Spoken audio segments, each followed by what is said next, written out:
With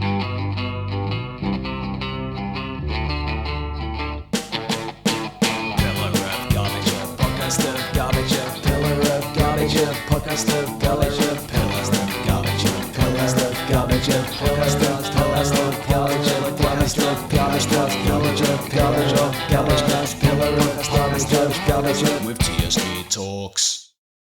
Hello everyone and welcome back to episode 22. Fuck. Shit, I said the wrong... I said it like it was going to be the year. I was going to say like 2022. Welcome to episode... I'll start it again. Hello everyone. Welcome to episode 22 of the Pillar of Garbage podcast. What is a We planned this out really well before. What is a podcast, Pillar? Because I only know podcasts. Huh.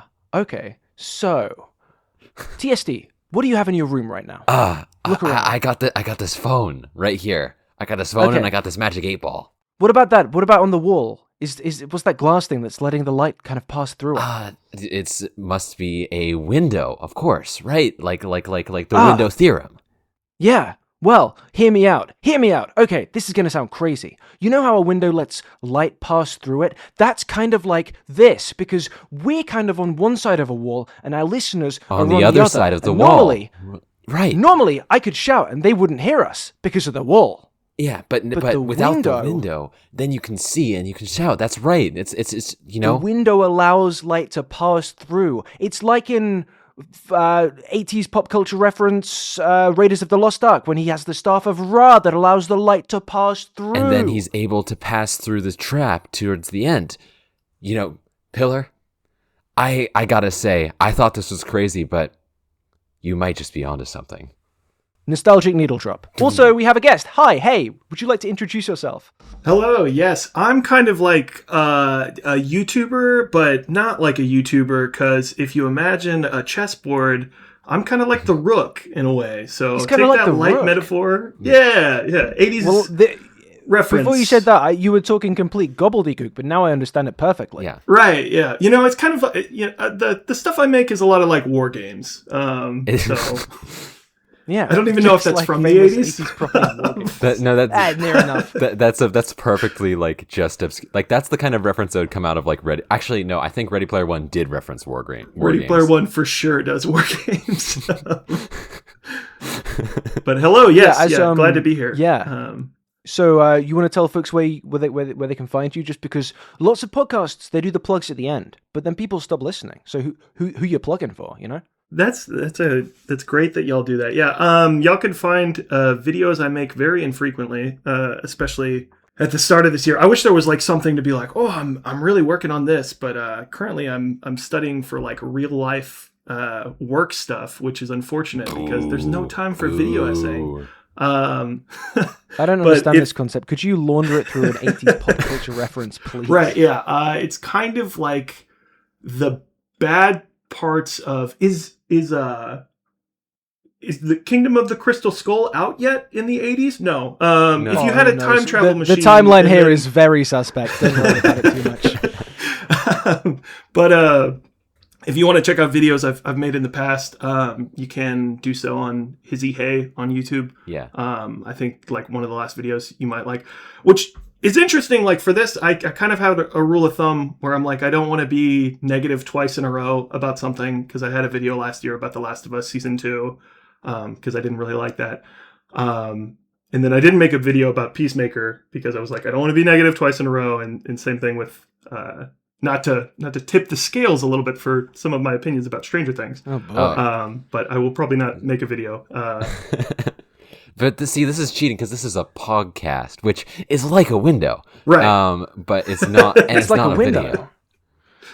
Right. Yeah, but in case like the audience haven't figured it out yet, this is going to be a themed episode, diving deep into the kind of inky, tentacled heart of Stranger Things 5. Yeah. So if you have absolutely no interest in Stranger Things, like you probably honestly can skip this episode. If you have absolutely no don't even worry about it. Because we probably will not be talking about anything else.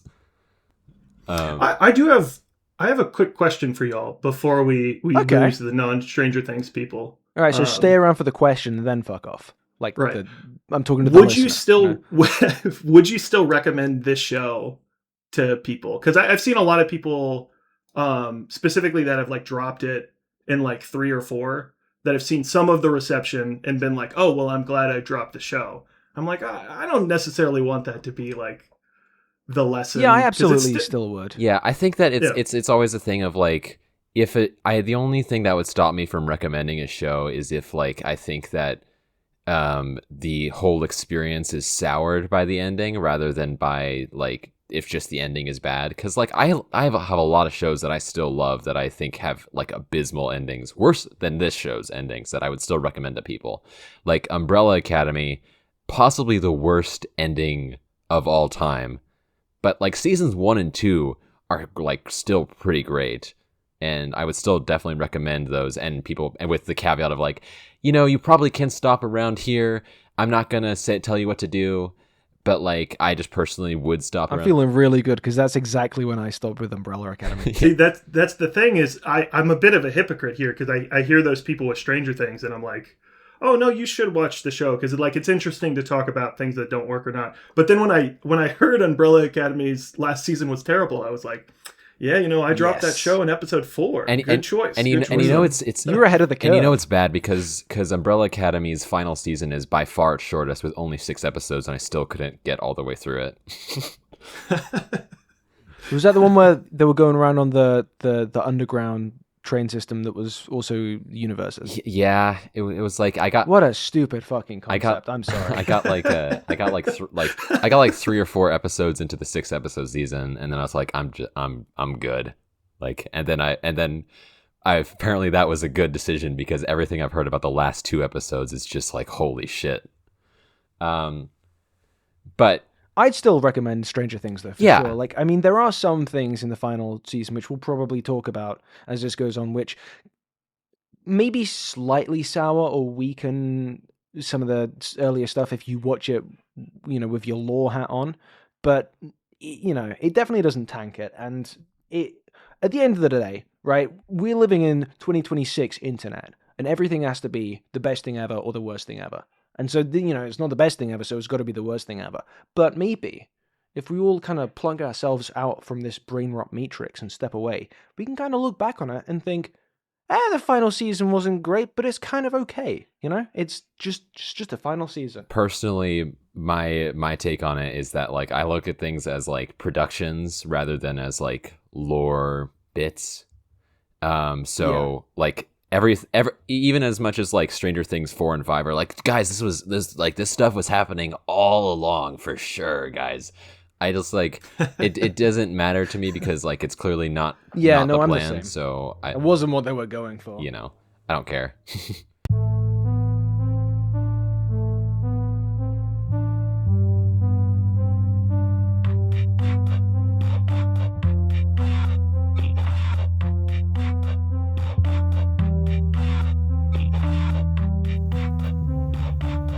Hey, that thing was really strange.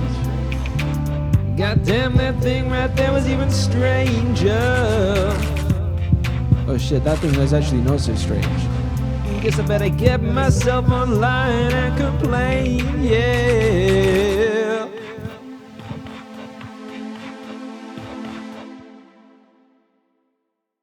But with that being said, do you want to just like hop right into the actual discussion of the show?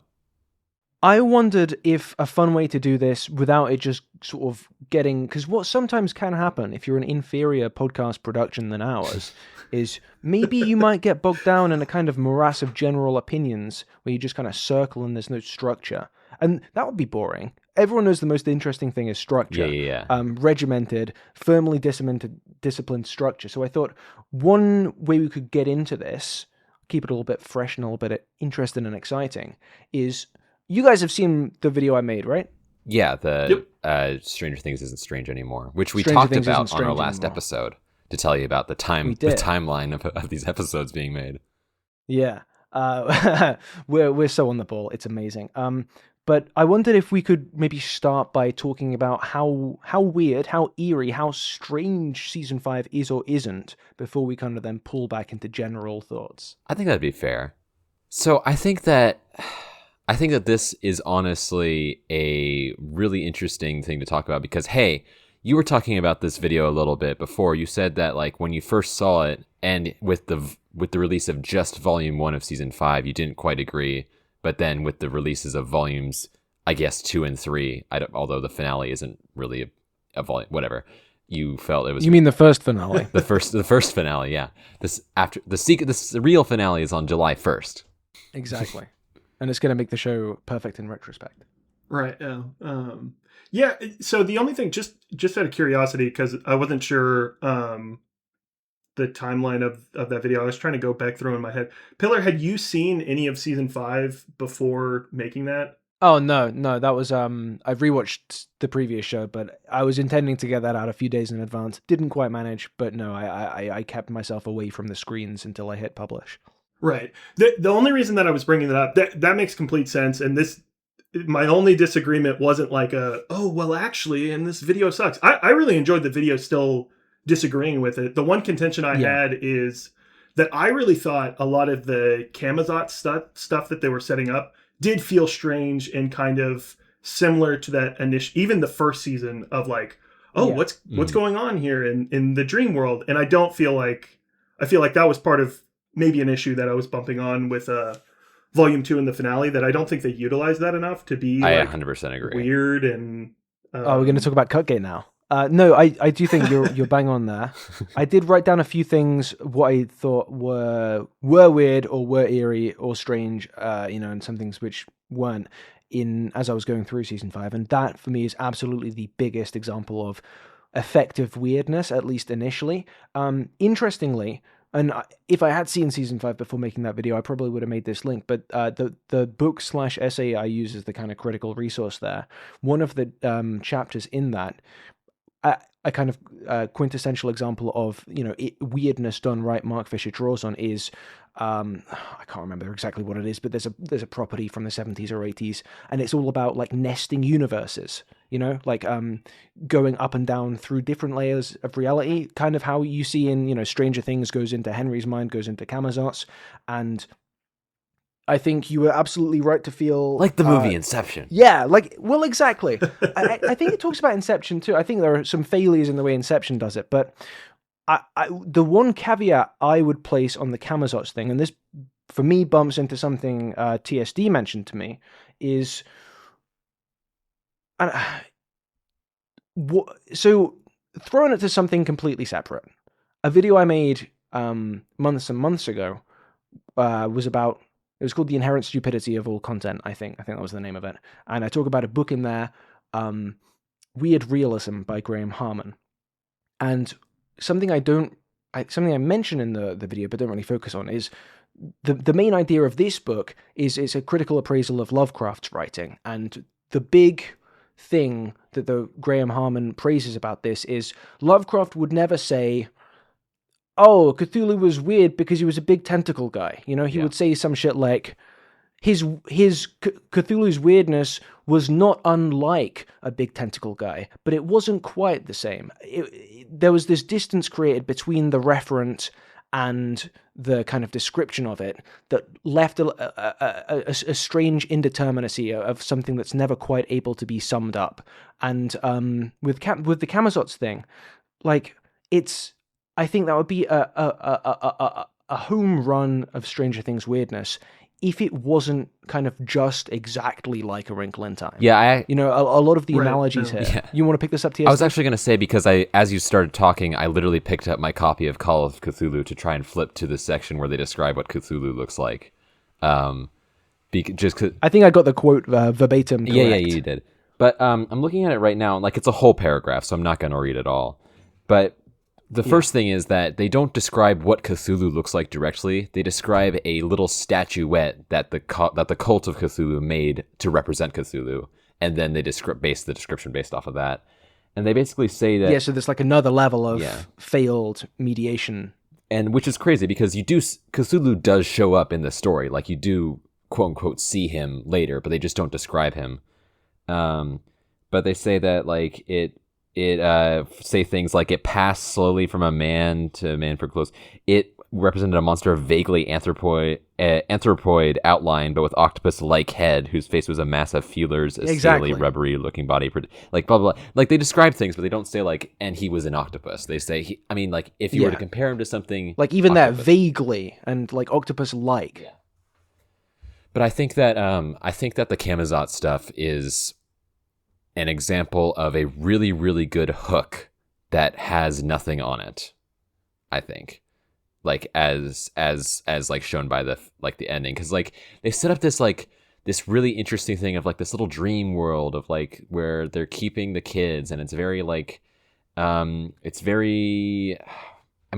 is a wrinkle in time. It's very a wrinkle in time, but it's also very like I guess for some reason the one thing that's jumping to mind is like the Stepford Wives. It reminds me of Stepford Wives, even though it's not about like that social issue at all. It's also kind of like Miss Peregrine's Home for Peculiar Children, if any of you have ever read that. Not the movie. The movie is bad, but the book is really good. But just like this idea of like this secret house where like kids are like taken away and everything seems perfect and frozen, but like there's just something off about it. Yeah, it's this wrongness, and that's what Fisher talks about in The Weird and the Eerie. The key to the weird is a sensation of wrongness, of something that shouldn't exist, or at least shouldn't exist as it does in its environment. Like that picture perfect house, somewhere in the Upside Down or in Henry's mind. Just in some of this gets explained away, but intuitively, that's the opposite of what these places are supposed to be like. Right, and I think, and also because it is just the thing of like they're just taking Camazotz from the book A Wrinkle in Time and just doing that is kind of what you said. Like, except instead of Vecna, instead of the black thing It, which I think it would have been better if they kept calling it, but they kept calling Vecna the black thing, which felt a little strange. But Stranger. Strange. I've seen Stranger Things. No, that's really interesting. I'm assuming this based off how y'all are talking about this. I never had to read A Wrinkle in Time. So I guess I didn't realize. Myself. I've read A Wrinkle in Time a few times, but I didn't realize how much they were pulling from that when they were saying, "Oh, it's like A Wrinkle in Time." I was like, "Oh, there might be like similarities, but I don't." Someone who hasn't read it, I think that might be part of the why I was like, "Oh, this is unfamiliar."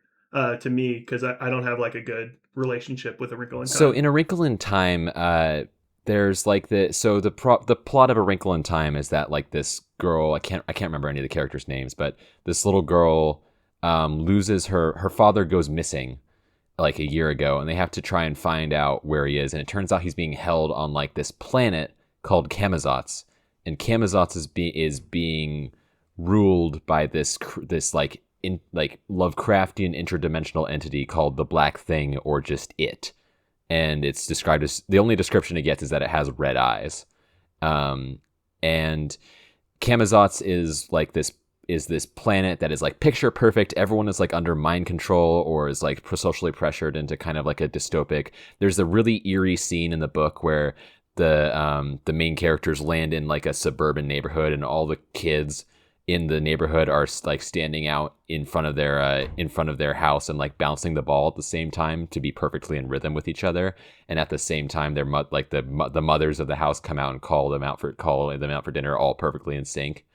And that's what so Camazotz is described as like this 50s era kind of like suburbanite paradise that's like extremely eerie because there's nothing is out of place. And right. The name What's-It also comes from A Wrinkle in Time because in the book it's Mrs. What's-It, so they went anti-woke, I guess, with Mr. What's-It. But Mrs. What's-It is like an interdimensional alien who like helps the main character get from Earth to Camazotz through a wrinkle in time, which is like how they describe their ability to like move across space, is that they wrinkle time and move, like connect two spots. It's basically just like, it's kind of where every like explanation of like space travel where they like fold the paper in half and they stick a pencil through it. It kind of comes from A Wrinkle in Time, that idea. Oh, gotcha. But like a Wrinkle in Time is really good.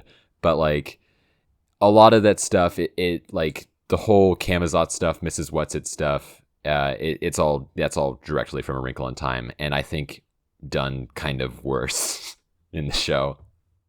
And this for me kind of is one element of a larger tendency, and I'd be interested to see if you agree with this characterization or not.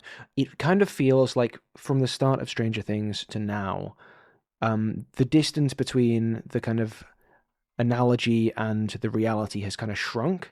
Like it feels For like sure. in early seasons, it would be like, hey, these things aren't the Demogorgons from D&D, but like that's the best referent we have for them, or the flea and the tightrope. That's not exactly what it is, but it's not unlike that.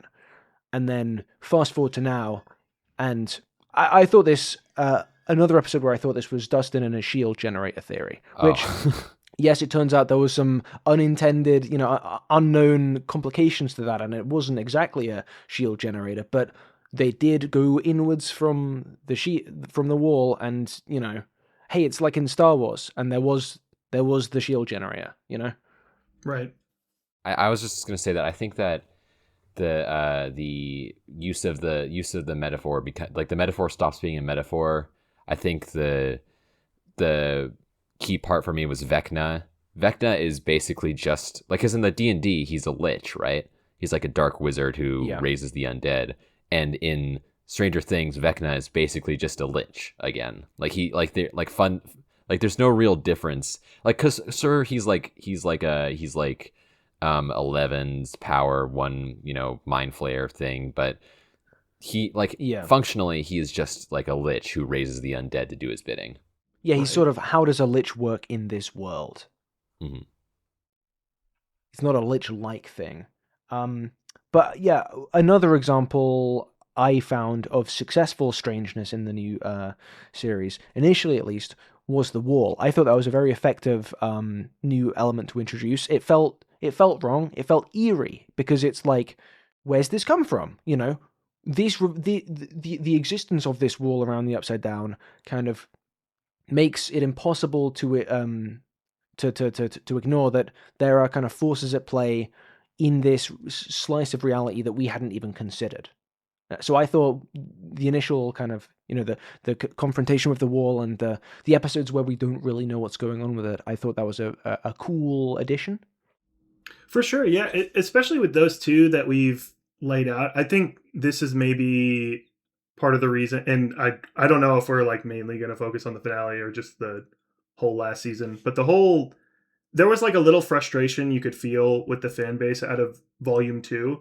And I think part of that was because the two major bits of strangeness that you are talking about, Camazotz and the wall, were kind of just solved, like for the end of Volume 2. And it's like, okay, well now we have 7 days in between here that, you release these as a batch. And the cool part about the first batch is there was so much to have like interesting discussions about with people in your life or people online or whatever, to figure out like, oh, what could the wall be? Are they, what's going on with doing Will? A Wrinkle in Time? Yeah, it does feel, that's a good way of putting it. I didn't quite understand the backlash to Volume 2 myself. I didn't feel the difference in kind of episode to episode quality was so high, but I think that's cleared it up for me, in that if you look at Season 5 in comparison to Season 4, like you kind of have an idea of what the game is at the end of Season 4. You just got to find Vecna and kill him again. Season 5 starts off by throwing a bunch of kind of, semi-interesting new pieces onto the board, and then they're all kind of, I guess they are kind of all tidied away before the finale, and then we're kind of back to the square, if not square one, then the same square we finished Season 4 Yeah, at. I think that because my initial reactions to the volumes as they came out was that I thought Volume 1, I didn't love Volume 1, but I liked a lot of the bits of it. Like I liked the stuff it was setting up, and then even if I thought it was some of the stuff was being dragged out a little bit, my biggest complaint in that department was that I felt the Dustin and Steve conflict got really dragged out over like the course of like 7 episodes. I was like, I don't know. I feel like we could have done this in like a 3-episode arc, and it would have been just as effective with all the same beats.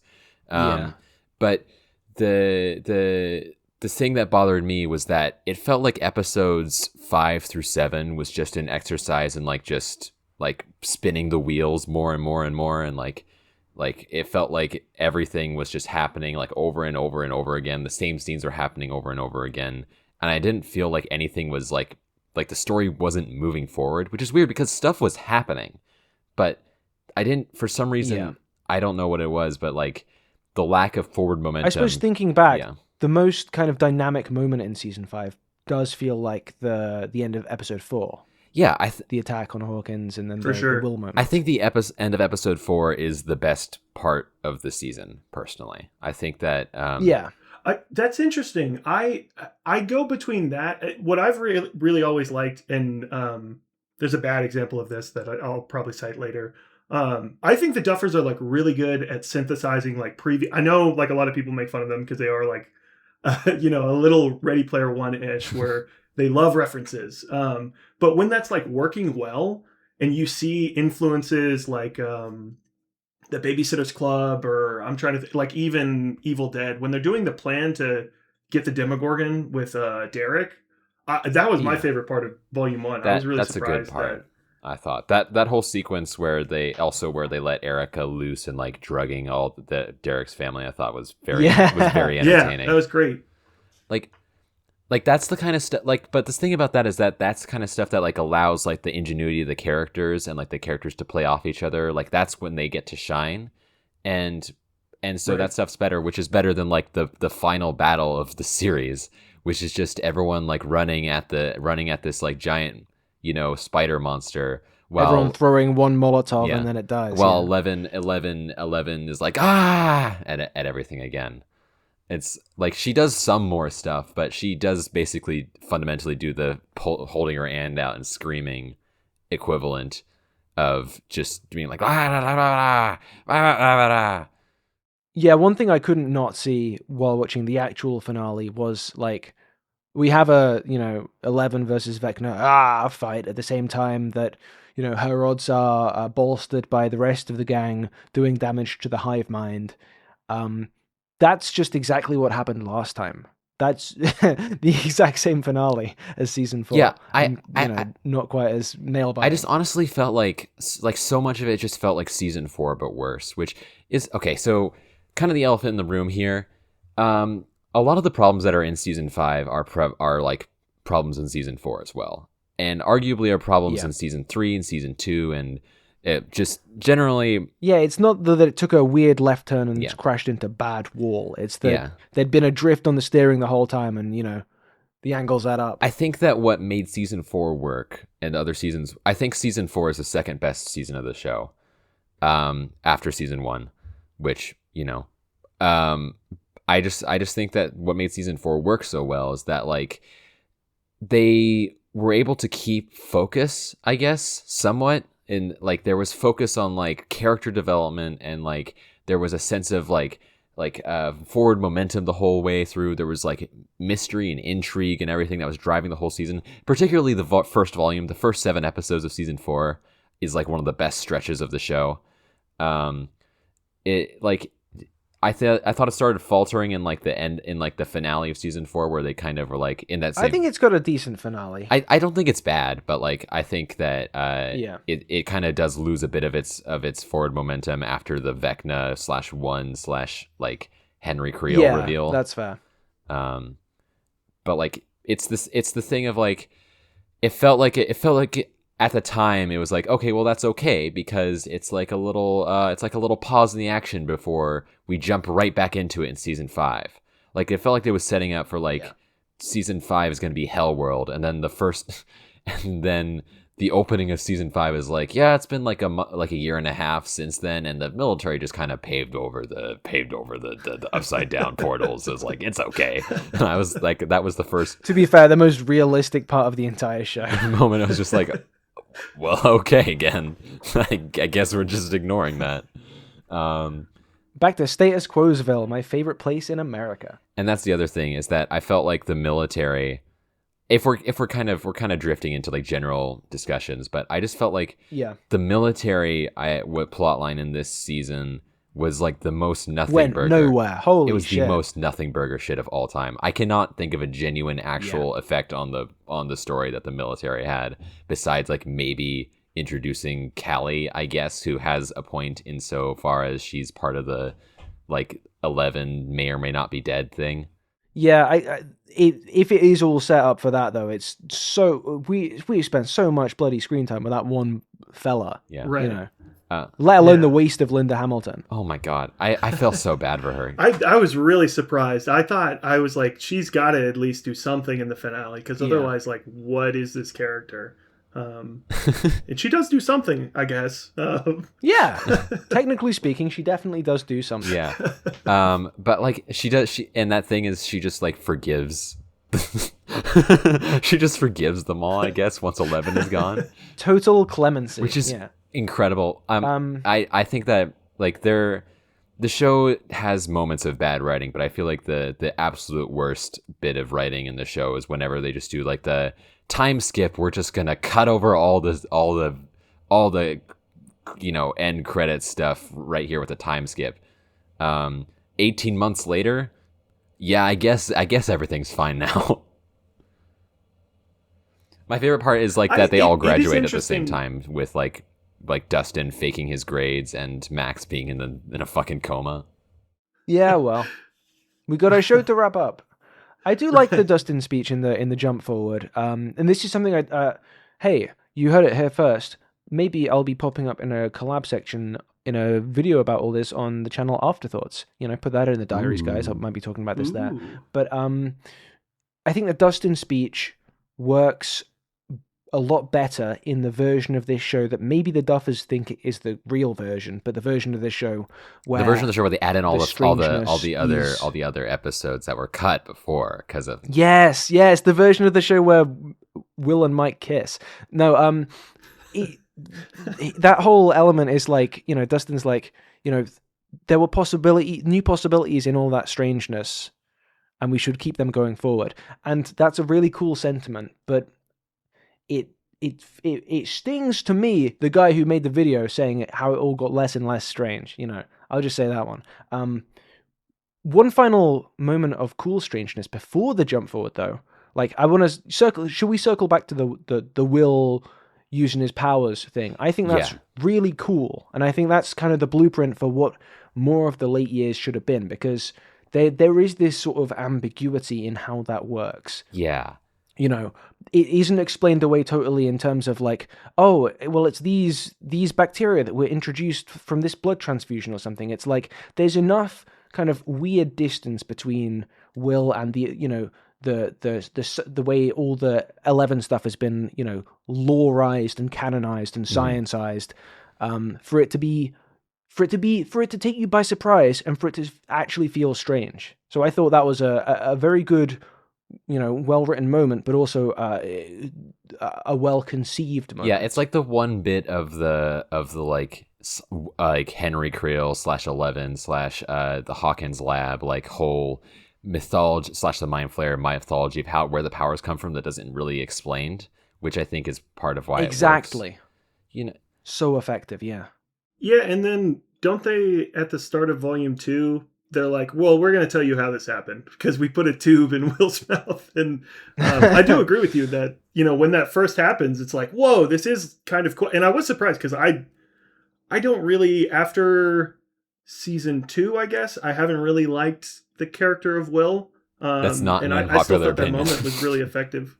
you can tell they tried more this time around to actually. They definitely tried, yeah. Yeah. I think the unfortunate thing whether is, or not it was effective. Yeah. The unfortunate thing is that I don't think Noah Schnapp is a very good actor, so he didn't like all the like he was given a lot of material that I don't think he did. And he sells some of it and not other parts. But I thought that the part where sure. he got his powers and it was like, whoa, the music flew and the Demogorgons were like frozen in the air. That shit was hype as fuck. Like that was great. Totally. I was like, I might be like fully buying into the whole hype moments in Aura thing, but like that was a genuinely really cool moment, and I thought that it was a great way to end Volume 1 because it got me excited for the next volume, and I wasn't excited about the show before it started, like the season before it started, and then I was like, oh, I might be getting back into this. Like it, you know, it's not written amazingly, but if it's gonna have cool shit like that, and then that was the coolest thing that ever happened in the finale, and Everything else was just like, ugh. Especially since they just kind of forgot about Will having his powers after they like used him as like a battery to figure out where Vecna was or whatever. Because other than that, it doesn't really matter. He never gets to freeze a Demogorgon again. Yeah. I guess one other thing I did like, in terms of moments or, singular kind of writing choices, this one's a funny one because it kind of exemplifies what I ended that video essay by saying, in that there is a transition from strangeness to kind of epic horror, epic kind of narrative, that side of things, which, if they do it right, then that can be, if not, maybe just as good depending on the viewer. I thought that the reveal that the Upside Down is actually a wormhole and the wall was the outside and it goes through the fucking Dimension X or whatever we're calling it, I think that is simultaneously, revealing that absolutely saps the fuck out of the residual eeriness of the Upside Down as a space. But I also think simultaneously that's actually a really cool and quite elegant explanation. Where do you guys? I think it's a logical explanation, but it's not like a fun or an interesting one, if that makes sense. I think it does well in giving a kind of outline to the rules of play for the finale, in terms of there's this kind of natural stake and ticking clock with it, and maybe it's more elegant than it is effective. I don't know. I think that it's also just it would be saved if Dimension X or the Abyss or whatever the fuck it's called was an interesting place to be, which I just don't think it is. Also, it's the piss yellow dimension. It's not at all. I really that was the one decision that I was like, I just fundamentally am a little confused how multiple people looked at that and were like, yeah, this looks great for a finale, and it's like, guys, this looks like pee and poop together. But I think it's interesting that you brought that up, because what y'all mentioned about season 4 I think is a good point too. That part of the issue is while the 11 stuff is awesome in season 4, it gives you an explanation that once you have it removes a little air of mystery going forward. Yeah. And you have to give answers for some stuff. Yeah. I think that I would say I agree with the caveat that I think that if they had just left it at that 11 had got her powers from Henry, that would have been I would have been fine with him just leaving it at that. If Henry was some kind of genetic mystery of where the fuck he got his powers from. Yeah. If they just left that would have been a nice middle ground. Yeah.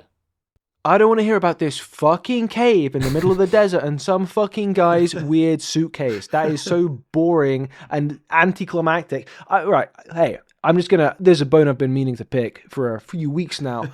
I don't know if there's a correct way of integrating a kind of spin-off stage play into, into being this critical to a final season of a world-renowned, massive hit streaming show's plot. But I don't know if there is a correct way to do it. I know that it wasn't this way. So it's really interesting. I'm curious if because I don't think you were part of the thread where TSD and I were talking about some of this with a couple other people in the essay library. Possibly not. There was someone that put spoiler things about Henry's play because they were worried it might come up later. And ultimately, I got to the end of the season and I was like, I kind of wish I read some of this stuff because it doesn't matter at all. No. Yeah. No. It's not really in this universe whatsoever. They sort of hint at it, which is fine, but feels a little... But this sort of indeterminate sort of hinting at is just so central. My favorite part of the... Let me get out of this fucking cave. Of what I read about the play is that in the play, Joyce and Hopper are in the play, and they know and talk to Henry Creel all the time. They just don't recognize him in the fucking show. Crazy. The Duffers were oh, they probably recognized him off screen. That's a real thing they said. Yeah, mid spaghetti at Enzo. Holy shit! I just realized where we know that guy from. Just I chopped that guy's head off. Well, I was gonna say Hopper didn't even see him, so technically. But Joyce definitely did. The vision thing. Well, yeah, I mean, and they would have presumably heard at some point after season 4. Oh, hey, Robin voice. Hey, you guys, we figured out who Vecna is. That's an awful Robin voice. But yeah, you would imagine they had the conversation. Oh yeah, he was the weird fucking kid who lived in that kind of spooky McMansion down the road. Yeah, and also his Weird whole Henry? family Yeah. got murdered. Yeah. No one remembered that. I just think it's funny that we first find out about Victor Creel and the Creel family from Eddie's fucking uncle and not from any of the people who knew him, who have been in the show for like 3 Right. years. Oh man. Yeah, that's true actually, isn't it? Like we've spent 3 years learning about how much weird, ESP and psychic shit and other dimensions there is. And, these guys are just like, yeah, this probably isn't related to the, spate of psychic killings when I was a little goober in high school. It's I'm probably thinking fine. about Probably I remember the scene in like episode 1 of the episode 1 season 1 of the show where Hopper's talking to Joyce and he's like, Yeah. the most exciting thing that's happened to this town is when this one lady got her like a wig attacked by an owl, and it, probably also the murder of like 3 people, including the there guy was we that knew, too, I suppose. and also suspicious the circumstances, yeah. but. And the way he disappeared forever afterwards. It's just it would have been so easy to just not involve them in this story and it would have made sense. But I haven't seen the play. Maybe they incorporate it fantastically and it's like the best. Maybe the play is actually the secret finale that actually makes the rest of the show Holy perfect shit. in retrospect. Yeah. Oh, that's episode 9 right there. Yes. But I think I also just wanted to say something about that whole Mind Flayer Henry thing, which I think this is not the worst thing about the show, like from any kind of objective standpoint. It's just the thing that bothers me the most. Is that Oh yeah, for sure. I'm with you. is that because obviously I'm a bit biased because I've just been reading a fuck ton of Lovecraft shit and I love Lovecraft stories. I think they're awesome. Just like I also think about his personal views. I think he's. Oh my gosh. To be clear, taking a right turn in 2026. Right. To be clear, TSD is being entirely serious. but the Lovecraft stuff. There's the best comment that anyone left on your video, Pillar, is a comment that's like, Stranger Things is like if H.P. Lovecraft revealed that Cthulhu was just some guy at some point. And yeah. I think that like I thought that was really funny and true and blah blah blah. But Cthulhu? Carl Thulu? We had home ec together. But like I think that it's also the fact is that they kind of didn't even commit to it. Like they kind of tried to make like the Mind Flayer. That's the thing that really chapped my ass. So they tried to make like the Mind Flayer, like the Mind Flayer was still the Mind Flayer and it was still like an alternate like hive mind thing, but also it was created by Henry somehow, but also it contacted him. They like kept flip-flopping back and forth between it. And no, this was the way it was always supposed to be happening from the very east. which is crazy to me because like there's such an easy way they could have done it by following the fucking H.P. Lovecraft has a fucking formula for this shit. Just make the Mind Flayer an unknowable cosmic entity and make Henry delusional and act in harnessing its power and just do fucked up shit. And so then when Henry dies, the show can be over or whatever, but the Mind Flayer isn't defeated because it's an unknowable cosmic entity and it can never be defeated. But it also probably just didn't even really know about them because it's just like this so incredibly huge and like eldritch that it just doesn't fucking care about anything. Yeah, and beyond. You know? Yeah, it's the element of like, Smol being Henry, I'm just a little guy. I hated that. I hated it. I was like for a second I was certain. It sucks. Yeah. It sucks, but it could have like not totally sucked if that were actually the plan from the start. But like, since it is so clearly a pivot, I think the pivot started sometime around the completion of season 4. You can see it in the play if you go and read the story of what the play is about, because that kind of backs up this idea of, kind of strange chicken and egg thing where it's kind of Henry created him, but like not really. He was more kind of fell under his influence. But then, it's just the fundamental problem from the season 5 perspective is if you only thought of this 8 episodes ago, then it's not going to be set up enough for it to pay off. Right. Right. Small Bean Henry was a non-starter. Should have been a non-starter from the bloody beginning. Yeah, like I didn't like the twist in season 4 that Henry created, quote unquote, created the Mind Flayer, but I would have respected it more. I didn't like that. But if they just committed to it. If exactly. You know, it's like I think that Vecna, season 4 Vecna specifically, I think is probably one of the coolest villains in the show. Like in season 4, he's like really interesting. He's like he's going for like a Freddy Krueger thing. It was the thing you were talking about earlier, Hey, about like how that's clearly like he's clearly, you know, evoking Freddy Krueger, and they have fucking actual Robert Englund in his storyline. So obviously, but like they do it in a new and interesting way. And it's a way that like kind of ties into the themes, and it added like this weird strangeness, this eeriness back to the show, which was kind of not really there in the last couple of seasons. But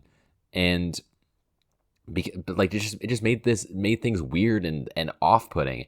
And in season 5, Vecna has just lost all of his sauce. He's scarier when he's just a guy in a suit.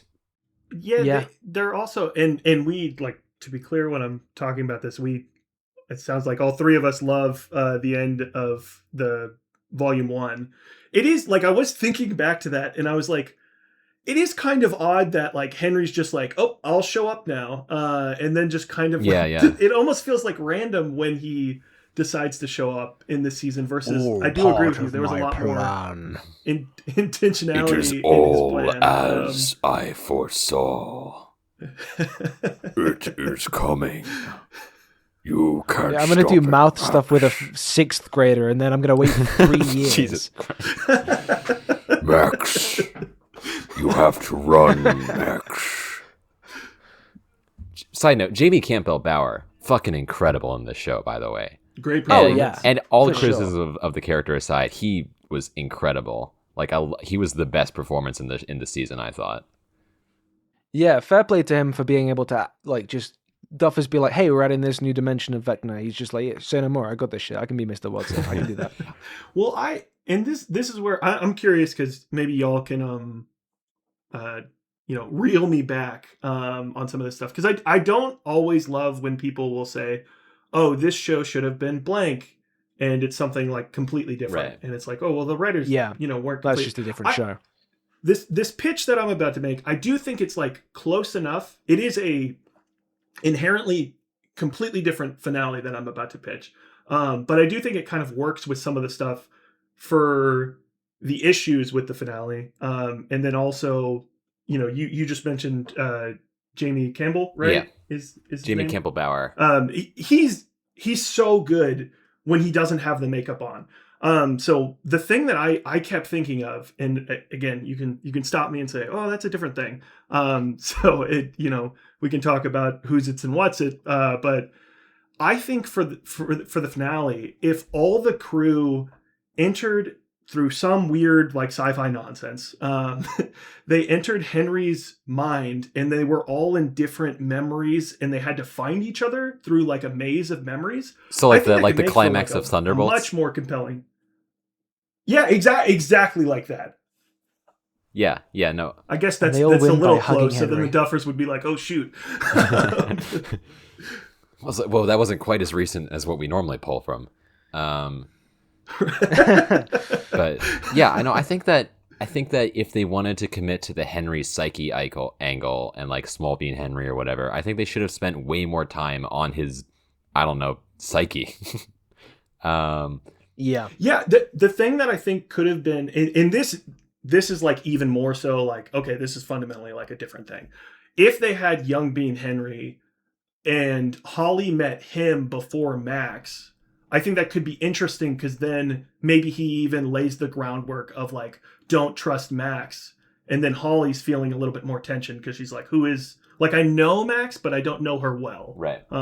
Yeah. Yeah, I mean, like you say, that is sort of a different thing, but it sounds like a cool different thing. Yeah. I'm perfectly willing to, slit the Duffer brothers' throats and kind of put you in their skin suits. I can go and do that right now if you want. That's not what I want. That's I'm hearing a wink. Okay, but like, there's so much stuff about this season bothers me, because it's like, it's not even that it's like bad. I can handle bad. Like, there's a lot of stuff that I like is bad. The thing that bothers me about it is that it feels it's almost worse than it's whelming. It feels like it's just not well thought out, which is it feels like a first draft is what I've been saying to people, is that like this whole season's like feels like a first draft of a script, and it which is crazy to me because it took 3 fucking years to make. I will mellow that down a little bit. I'll say, like, as someone who writes first drafts, as we all do, as someone who writes imperfect first drafts, I feel like maybe it feels like it doesn't feel like a first draft. For me, like, I'm not so super negative on it. I think, like, there are, maybe it doesn't feel like a first draft to me, but I will fully agree it does not feel like a final draft. Like, it's just that there's just, like, basic things, like you just you write this whole like emotional finale or whatever that you try to like wrap everything up, and you just completely forget about some of the characters that are there. But then you also give like Murray like 3 million minutes of screen time. Oh yeah, I'm so pissed off about Murray. I'm gonna whine about Murray in a completely unrelated video I'm doing in a few weeks' time. He's the fucking worst. I'm sorry. Some of that stuff is weird because I know he gets, and we'll probably talk about the epilogue at some point.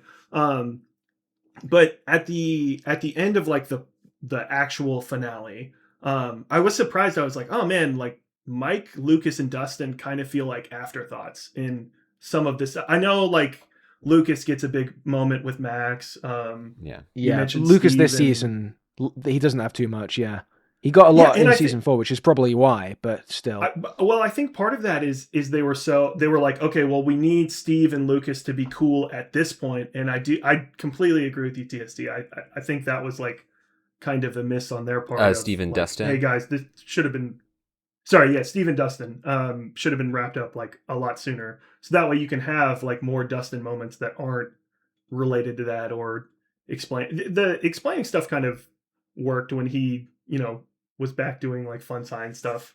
It was cool to see him return, I guess. Well, there was actually, I wanted to say about the explaining stuff thing, is that there was one point, like the point where they were describing their like final plan to get to the abyss or the Dimension X, or I don't know what they decided the final name was, where they were like, there's the like Piss Planet. This is the Slinky, like that one, This is the radio tower, and the Slinky is the upside down.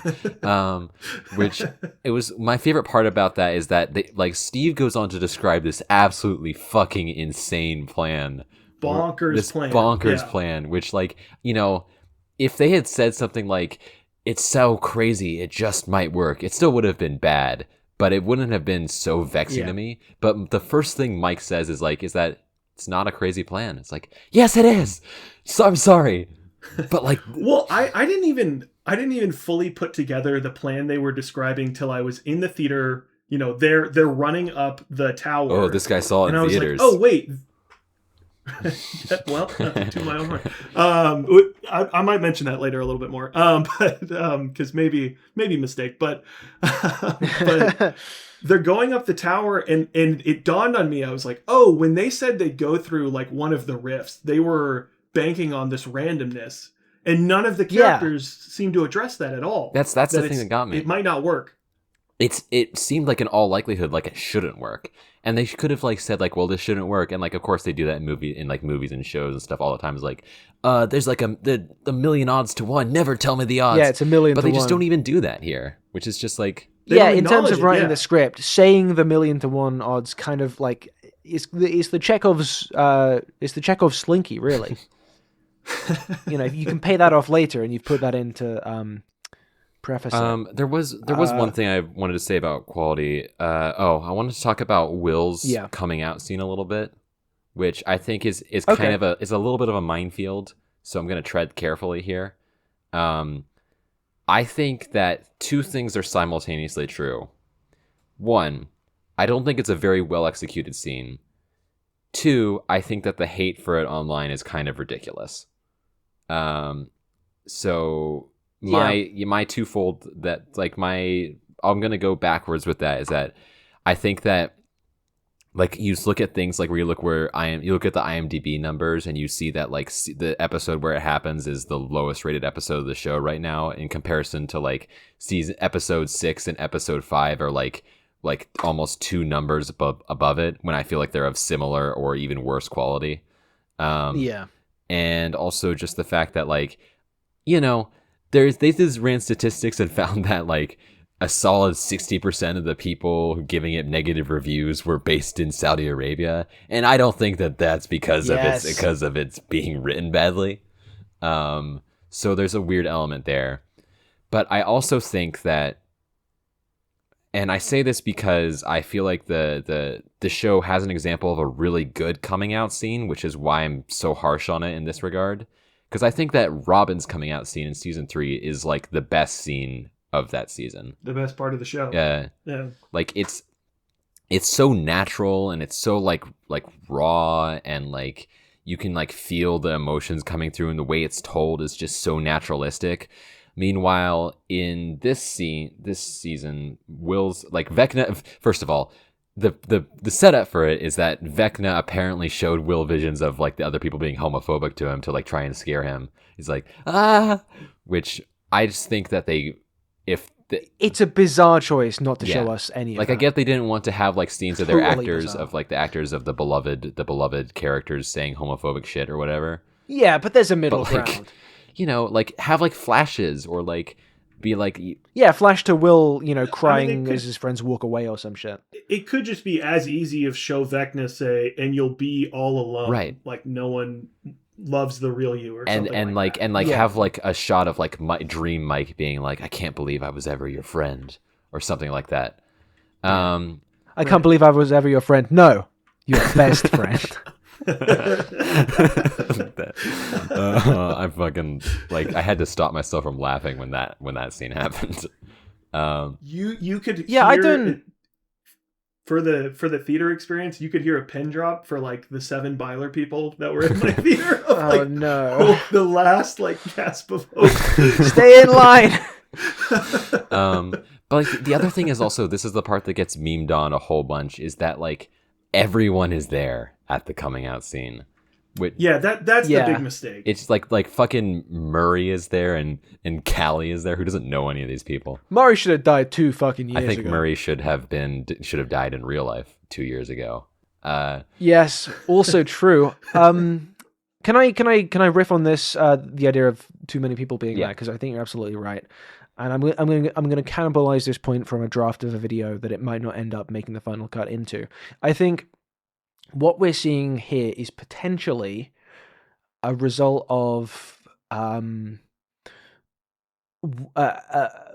sort of factor that you can kind of see throughout the show as it develops, where what makes sense for an individual moment has to be weighed against like the Stranger Things-ness of the whole production. Like this scene is more Stranger Things-y if everyone's there, and this is the reason Murray is still fucking around. you know, appear at the end of a scene, make a sarcastic quip, crucial to the show.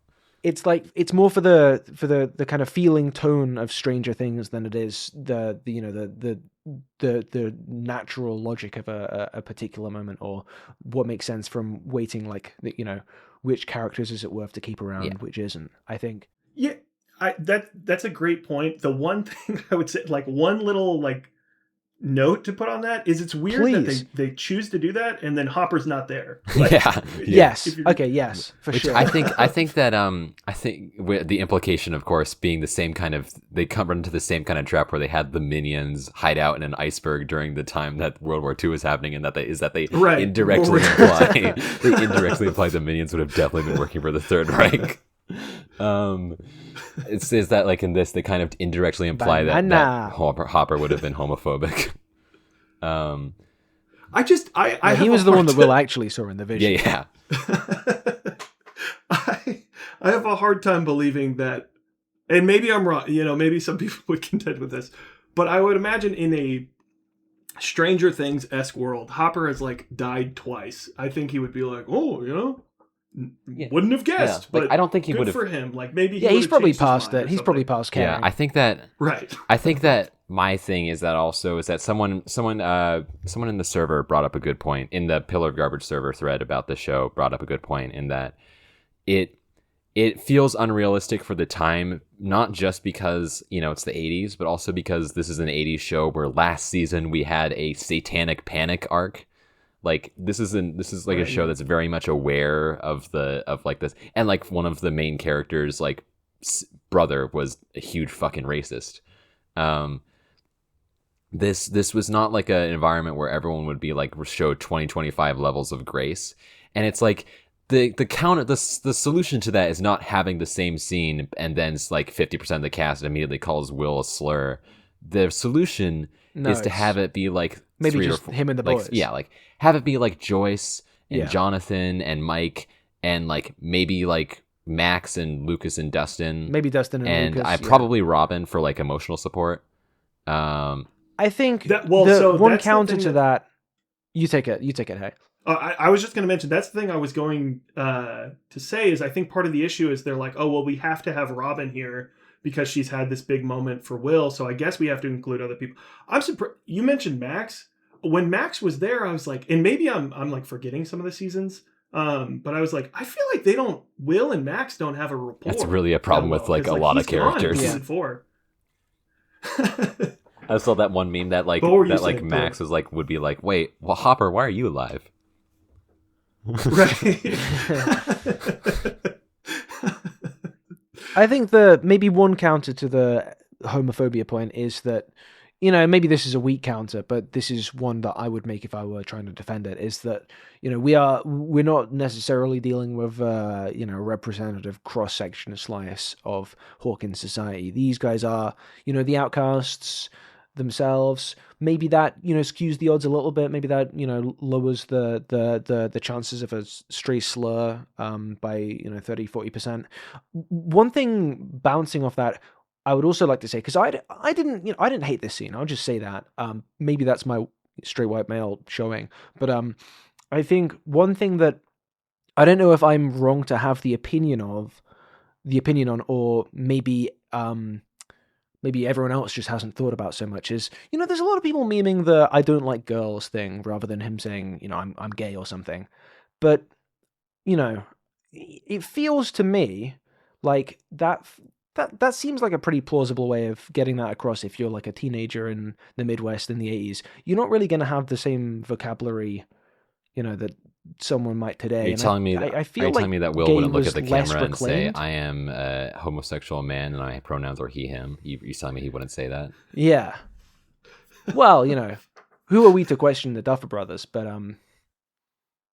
that's in the secret cut, by the way. That's in the unreleased version of the episode. And he says, and he says, Dr.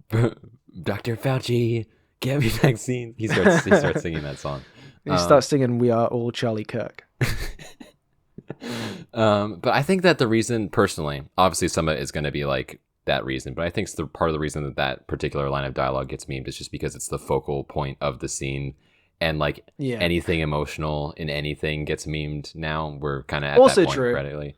But I think that, I don't know. I say this as someone who like, is a part of the queer community to a certain extent, and like I have a lot of friends who are also like definitely are like directly gay men or particular, and so my opinion is based off of discussions with them, not necessarily about this scene specifically, but about scenes like this, is that it's when it's presented like this way, it's something like kind of intangible, hard to describe about it, but it feels performative in a weird way. Like it feels like it's like framed and written in a way where it'll be like clipped on Blue Sky and given like a million updates for, and like being like, oh, there's, which maybe is overly cynical of me, but I think that's another thought that comes from the fact that I really, really liked Robin's coming out scene in season 3, and I thought it was way better done. Well, way better. For sure. Holy shit. Yeah. Way better handled.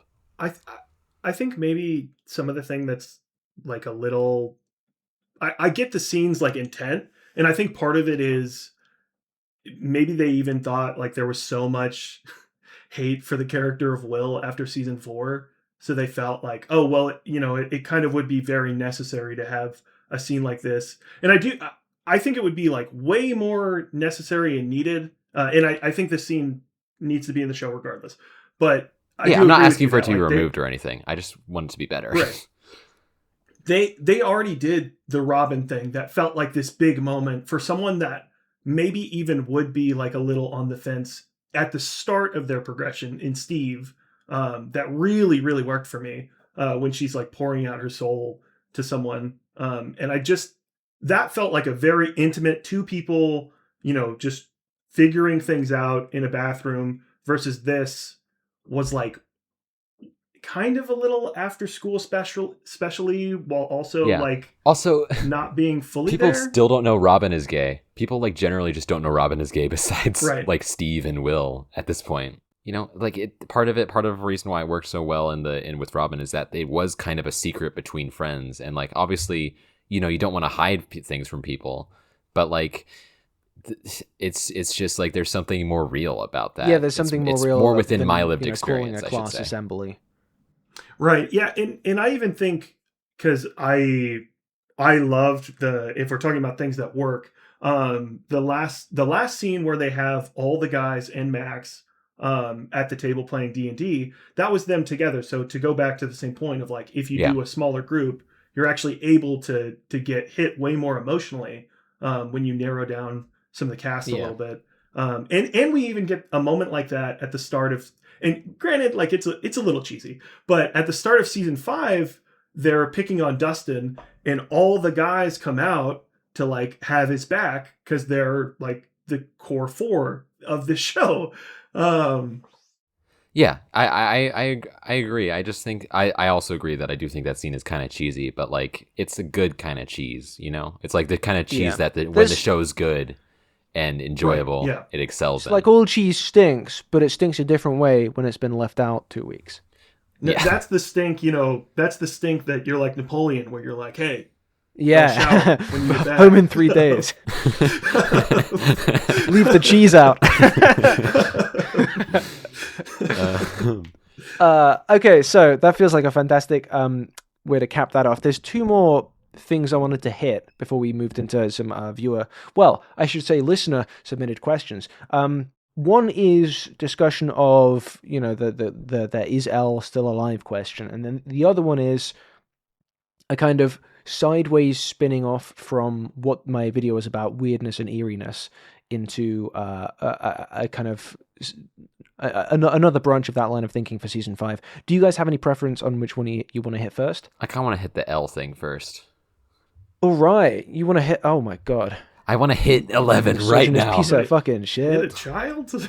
Well, hold on. Here's the thing. Say that in the Vecna voice. I will hit 11.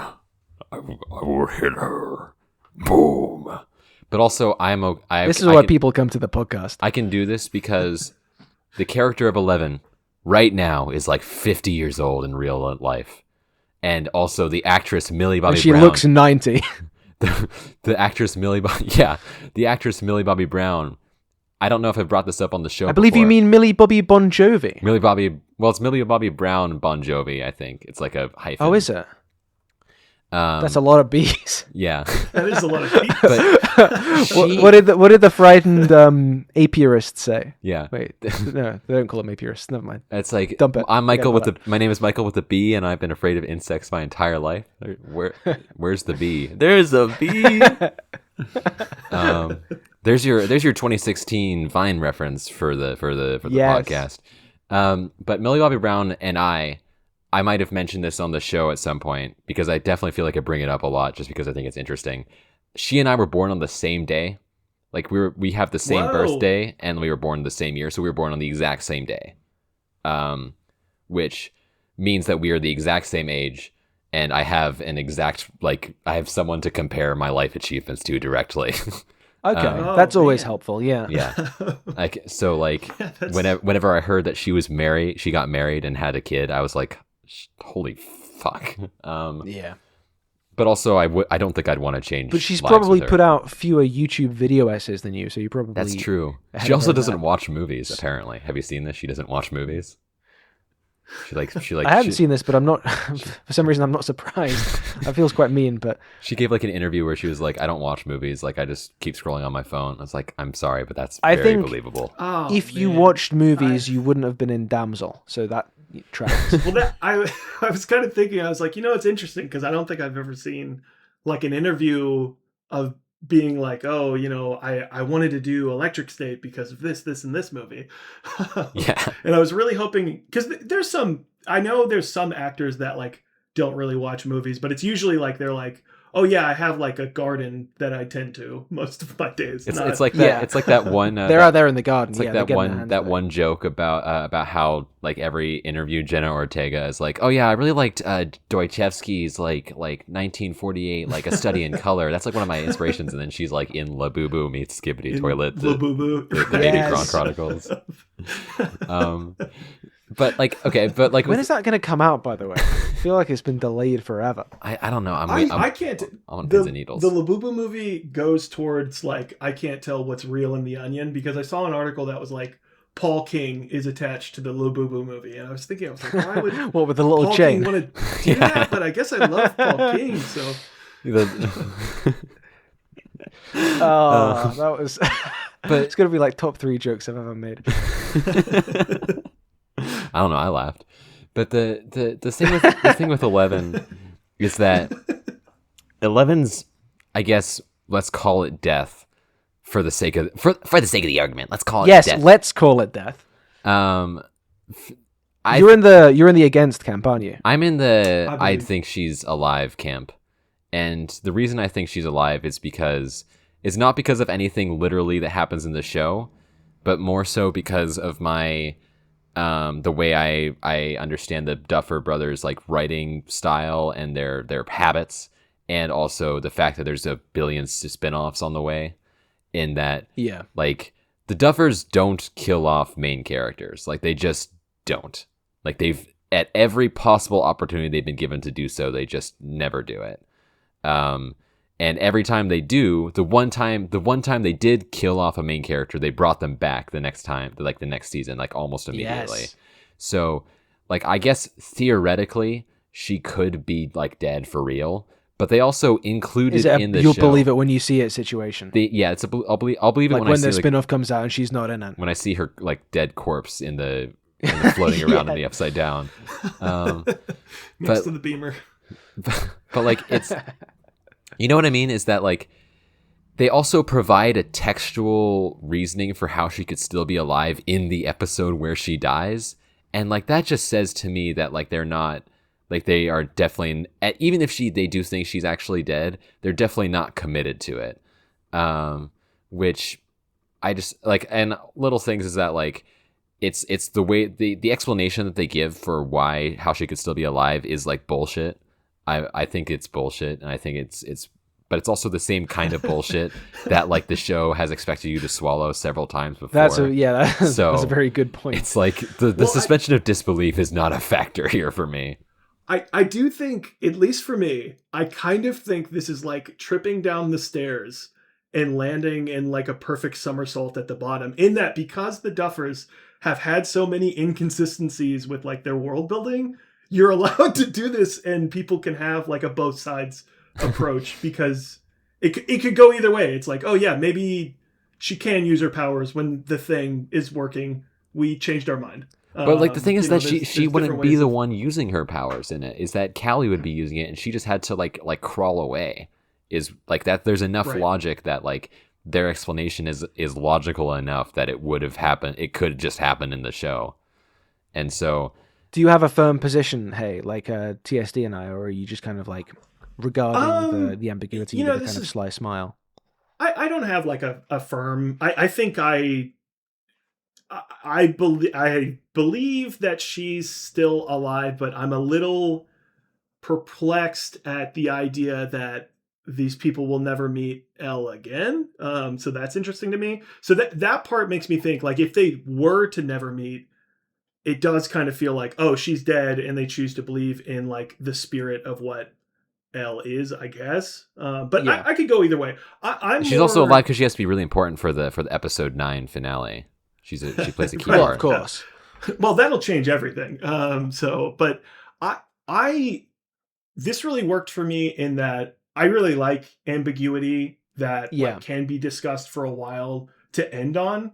And I think that's something that can make a series last even longer because Yeah. you'll meet someone at work, they'll mention, oh yeah, one of my favorite shows is Stranger Things, and you can just say like, do you believe? And then they'll go on like this 15-minute thing about like, oh well, there's all this evidence here or whatever. It's the same thing that I think in part made Inception so rewatchable for people because they're looking for clues on the answers. That's part of the reason why it kind of annoys me, and the fact that I wish I did believe that it was ambiguous is kind of my position.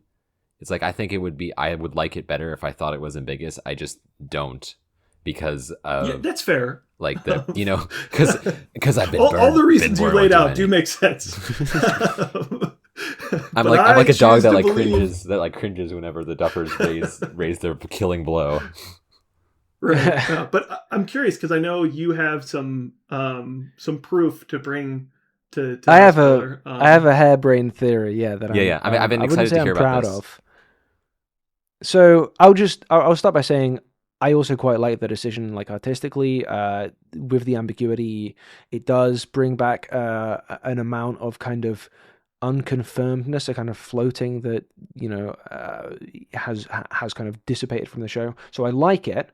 My only thing is, I think so. Two things. Number one, and this is by far the weaker thing. This is, you can throw this away. I don't care if you guys think this is flimsy, because I do too. But just I agree that on the basis of the 11 we've been shown for the 5 seasons, I just don't buy that she wouldn't contact at least one of her friends. I just don't buy that. Like that, if 11 is alive, she's not doing this. Then like, is she even the same 11? What's the point? Also kind of I don't really understand goes against like a lot of the themes of the end of the show too. Yeah. To your point of like, but so the contraption, the kind of the imaginative contraption I've constructed, which is my main thing here, is to me ironclad textual evidence that Elle is dead. I won't say that I would like bet on this, because I think if there is a counter to this, it is simply the fact that the Duffers want to make her alive in 5 years' time. But in terms of the text of the final episode, here's what it is. We stay in the kind of diegesis of the episode throughout, pretty much. There's a specific sort of like cutting away, flashing forward that we only get when Mike is describing around the table, right? When the older kids are on their rooftop talking about their future, we don't see like similarly filmed flash forwards. So we see them when he's talking about like Max and Lucas having a happy future together, Will moving out, meeting some new people, Dustin meeting up with Steve and going on their road trip or whatever it is. And then we see the same thing for Ellen, Iceland, or wherever she's gone. But here's the thing. If we are to understand that with seeing Ellen, Iceland, we are seeing a glimpse into a truth, then I think by that same ticket, we have to treat the other future visions as truths. And I just don't think it's likely enough that Mike has just kind of guessed all of his friends' futures. Do you know what I mean? Right. I would raise a counterpoint to that. Yep. Specific, the last thing you said about Mike predicting is that this season does have a lot of these characters just making random guesses and being completely correct, like with the shield generator thing. And also true. So it's like here's my headcanon. Here's my headcanon here. Is that all the kids actually have psychic powers. It's just that they all manifest as being able to predict the future. Dustin is a fucking telepath, okay? It's like They all have the Shining from The Shining. He's got the Shining specifically for shield generators. Mike's got the Shinings for predicting his friends' futures. Yeah. The other thing I'd mention is that because I do like what you were saying, but I think maybe detractors of like the Elle is still alive believers would say like, oh, well, Mike doesn't say specifically, like word for word what they do. He says Dustin goes to college and like does fun. My thing he's in his studies, but there's such an overlap. There's right. You know what I mean. It's not like he's saying, "Oh, and Will moves to Minneapolis," and then we see Will in Orlando, Florida. Everything seems to match up. Everything seems to match up. I guess it's just like the only I just have the same counter to all the things is that like all the stuff you're raising is that I would agree if the show wasn't written for that kind of stuff to happen all the time anyways. And I will hand you that gladly. Yeah. But like also I feel like there's 100% chance there's going to be like an 11, the later years spinoff when Millie Bobby Brown decides to return to acting in 20 years. It's fair. I will, since we are talking about it real quick, because I did see this. I saw people making jokes about it at first, and I didn't understand what the point of. I thought it was just because it's a Netflix tie-in. When Mike says where Will goes, he says Milwaukee, like implying like it's Milwaukee in the late 80s. Which is when Jeffrey Dahmer was like the place and time Jeffrey Dahmer was like actively, seeking out like queer men that a lot young of people were like, oh, I can't believe they did like, you're right, young queer men. And Mike, imagine him going somewhere else, buddy. Jesus Christ. Well, like he goes to New York apparently in the actual finale. Like apparently he's supposed to be in New York, so it's not literally Milwaukee, but like. That would have been a fucking crazy thing to do. But yeah, I don't know. I think also I just kind of, you said you had one more thing, Pillar, but before we jump into questions as well, I also wanted to talk a little bit about like the Duffer, the Duffer interview cycle a little bit. The prolonged crash out. Yeah. Okay. Well, let's give that 5 minutes now. Okay. Take the floor. So the first thing is that at the beginning you were confused about like a joke Hay was making about being on the home turf. That's a reference to something the Duffer said when they were asked why there weren't any Demogorgons or anything in the final battle. And they said like, Vecna just didn't anticipate an attack on his home turf. So he didn't have his swaths of army creatures there to defend him. It's not like he's psychic or anything. I would probably, I don't know, like... You got to put them somewhere. Yeah, I don't know. I just think it's like... I would probably have them around me. They're probably just like... they were just chilling in the Upside Down. They've just like found some like swimming pool that existed in 1982 and they're just all doing laps. It would have been so cool if they did if they did... Oh, sorry, Hay. No, go for it. I was just going to say that I think it would have been cool. Good way to fix that is that if they just did the season 3 thing where they had the Demogorgons be like destroyed and then turned into the Mind Flayers like meat form or whatever. Like, right. Or even if they said in the interview, like, oh yeah, they all combined to make the biggest, creature possible or whatever. I will just say before we get into some of this stuff, a lot of the Duffer interviews that we will talk about, mostly in jest, I think they're like pretty annoyed because one of them came out and was like, hey guys, just so you know, like I had the flu for the finale of this. Like I wasn't in the best like headspace answering a lot of these questions.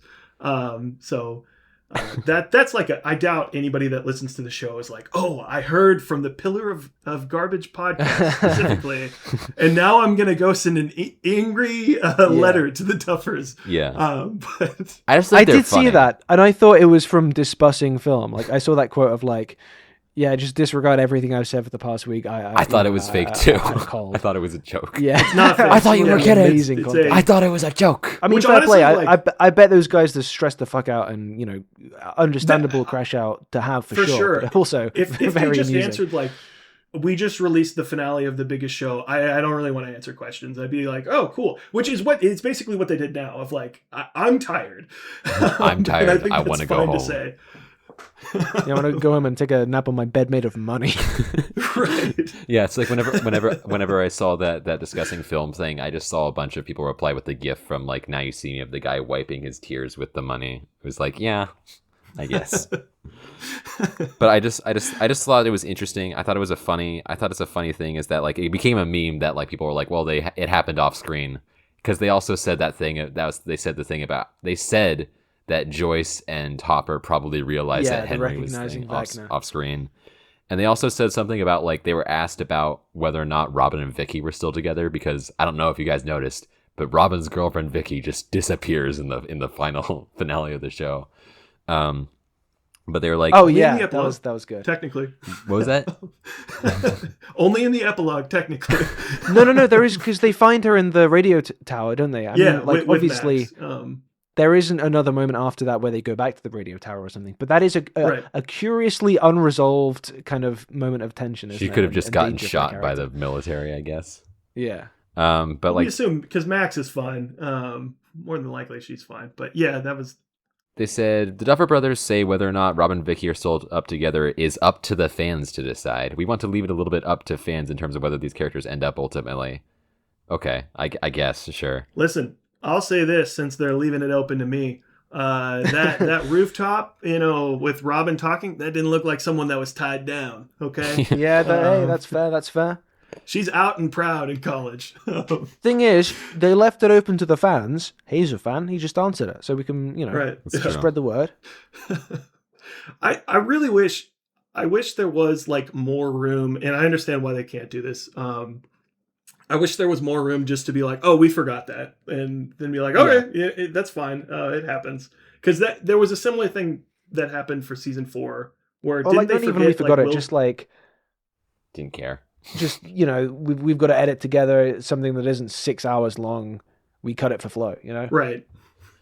Yeah. Yeah, I think I personally don't think a finale needs to answer every question or whatever, No. but it's just it's Definitely interesting not. that they open themselves up to like, well, here's the answer though. It's kind of the J.K. Rowling effect of like, you just like if you allow Next, they're yourself going to to answer decide every- that Will was. Oh shit! Hold on.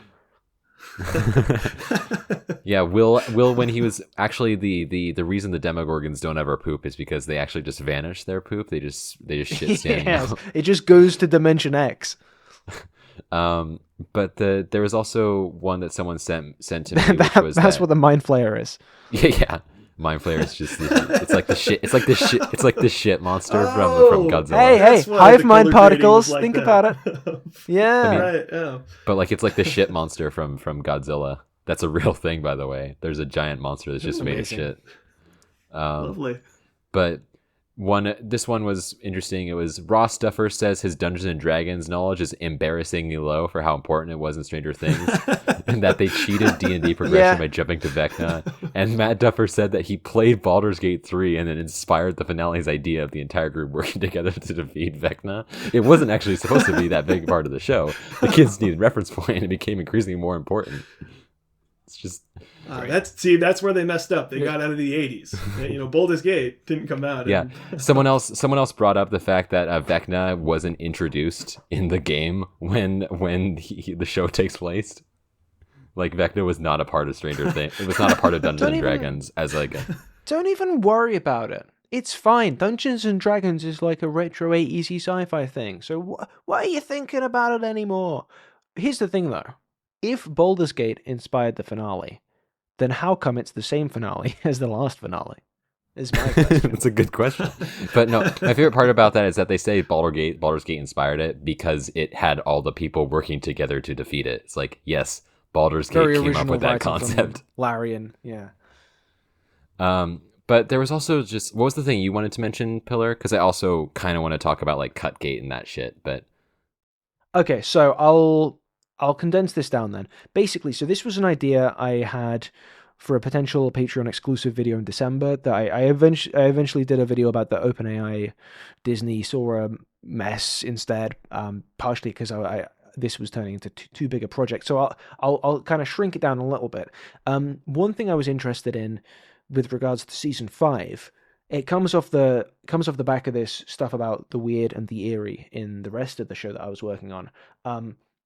So when Mark Fisher is writing this piece on the weird and the eerie, he's kind of doing so in response to a very famous essay Sigmund Freud wrote in 1919 on the uncanny. And this is very much the basis of the understanding we have of the uncanny in kind of general discussion. When we talk about the uncanny valley, this is kind of where a lot of that traces back to. Basically, it was Freud kind of developing the uncanny, unheimlich in German, if you're nasty, but as this category of kind of, horror, of strangeness, of weirdness. Well, let me just get my notes. Let me quote from his essay, a translation of it. It's that class of the terrifying which leads back to something long known to us, once very familiar. So it's kind of the idea of the spookiest thing is the thing that's, you recognize. It's almost the same as something else, but it's a little bit different. It's kind of a reappearing of something familiar, and it's the kind of incongruity of the familiarity and the unfamiliarity that makes it kind of spooky. So I was thinking about season 5 in these terms because one of the new feelings it made me feel was a sort of uncanniness. Can any of you guess where I'm going with this? Because Stranger Things has always been very nostalgic, right? That's always been a part of it. But I think season 5 is the first time we see the show become nostalgic for itself. Yep, I think I know where you're going with this. So I thought, I was thinking of doing a video kind of looking at this and tracing some of the threads. And one of the threads I was going to look at was Holly, and the way her arc here is kind of almost an inverted retread of Will in the first season. Will, yeah. And, the kind of the tension of how do you recreate an original part of the show's appeal now that all the actors are too old to do it? And does it get a little bit funky when you're kind of doing nostalgia for something that was originally nostalgia? Where does that take us? Does that lead us to anything interesting? Did you guys have any kind of gut thoughts in response to that info dump? I thought you were gonna bring up that the very opening of the season where yeah. So this was another thing. This de-age homunculus of Will Byers. Yeah, it's a lot of things in the first episode. There's also about when that we in part 1. yeah. To be honest with you. Let's circle back to this. Also, obviously, there's the D&D playing, and the first shot of, like, in Hawkins, I believe, if I'm not misremembering, in season 5, is the kind of stop-start water sprinkler shot of the I noticed house that also opened season 1. So that to me is like a good, because I had no clue about that. I haven't rewatched season 1 since I watched it in 2016. But like for long-term fans, I think that's a good wink that isn't necessarily like nostalgia in the same way. Because I agree with you. Like when you were explaining that to me, the first thing that comes into my mind is when people use the phrase like, "Oh, it's become a snake eating itself," where like there's no more 80s material, so it's decided like, "Oh, well, what did we do in season 1 that got people so invested in the show in the first place?" Also, quick note: A Wrinkle in Time is a '60s book, not an '80s book, so the well really was running dry. Oh my goodness, yeah, digging a new well beneath the other well. But yeah, I just think it's uncanny. Like you kind of mentioned when the first 5 minutes of the season got released publicly before the show happened, that like it was like this kind of thing where the show is like massaging its own canon a little bit. Yeah, it's just like, yeah, I didn't like the opening. It for that reason, as well as any uncanniness. It's like if what you're doing is, always the plan, that you shouldn't have to massage outtakes to kind of paper over the gaps. I don't know. Yeah. Right. And like and this isn't, what I like inherently 100% feel, but if I was like hot take artist or whatever, based off what you were saying of that, they kind of feel a little stuck into doing the ending that they do with Elle, because they're like, oh, well, we have to recall it back to because that's a very similar way that season 1 ends. Exactly. Yeah, I thought that too. It was kind of pulled through itself. It was definitely, it felt very much like the ending of season 1, but the thing, it didn't work for me because season 1, it's like a wait, what the fuck kind of happened moment of like, wait, huh? Yeah. What? Right. And then it's kind of originally was meant to just be like well, I guess that's how it ends, kind of a cliffhanger almost. Not cliffhanger, but like ambiguous ending. And it just didn't work as well for this. Also, one of those Duffer interview thing I forgot to bring up is that they said that 11 represented childhood innocence, and so her disappearance from the group is them growing up. Yeah, and that is some of the most fucking bullshit that's some fucking bullshit. Yeah, I've ever heard. Like, holy shit! What do you mean 11 is representative of child innocence? I don't know. That she the child who's never had any innocence whatsoever and grew up in a lab and was beat mercilessly. She's like the most abused character in this show from pretty much every angle. Like, she's like, nothing has ever been like, the only way that makes sense for her to represent childhood innocence is if you're talking about her as a prop for other characters, because holy fucking shit, that was like the one that was I thought most of the interview stuff was just like kind of whatever. That was just the one thing that they said that just like threw me off the fucking edge, because what do you mean? Yeah. I'm sorry, that was that just had like I just remembered that, and I had like no, a it's fine. reaction. You gotta let it out. You gotta let it out. I guess the only place I was gonna take the uncanny side, it kind of bounces off what you were saying, Hey, in that it's the way the kind of auto nostalgia feels a little bit funky on this way round, and it's like the tension for me comes back to, are we doing the kind of season 1 reflectiveness, maybe the focusing on the 4 lads and the Holly as Will and the L's ending kind of redone? Are we doing that because that's actually the place all this grows to, or are we doing it because we want to be Stranger Things and this is what Stranger Things is, and we're kind of looking back to ourselves in this recursive cycle? And again, if this were a video essay, I would then kind of, there is a kind of a strain of thinking in postmodernism that's kind of around Frederick Jameson and people like that, where nostalgia and the reason we've got all these remakes and sequels and all of this stuff, there's a kind of resonance there between how these things operate in financial terms in the entertainment world, and then also like capitalism. It's always capitalism. This will then. I'm stalling here. Let me just throw this forward. Let me turn this stalling into a plug. A video I'm going to be working on soon to come out, hopefully in January, is going to kind of pick this thread up and look at how spectacle is kind of sold and resold and to what ends in an environment like Netflix's. But circling back to the tension of like doing the thing again, do you guys think, do you have any thoughts on why it is we get all these echoes? Do you think it was kind of like a crutch, a safety net to fall back on, or do you think this was? I think just it was winks on top of an original. Yeah, I think that it was on some level an earnest attempt to try and recapture what, like the whether or not that was for like nostalgia reasons or just because they wanted to like quote unquote course correct the show or whatever. I think there was it was a genuine attempt to try and recapture some of the magic, I guess, of season 1, but they just don't do it. Like, the show is like grown to such a different beast that it's like it just doesn't really fit anymore, which was something's metaphor about how it's about children, they grew to be too big and it doesn't fit, etc., etc. Innocence, right? And innocence, yeah. Like the child's clothes don't fit anymore, etc., etc. The child actor's 30. The child actor's 30, yeah.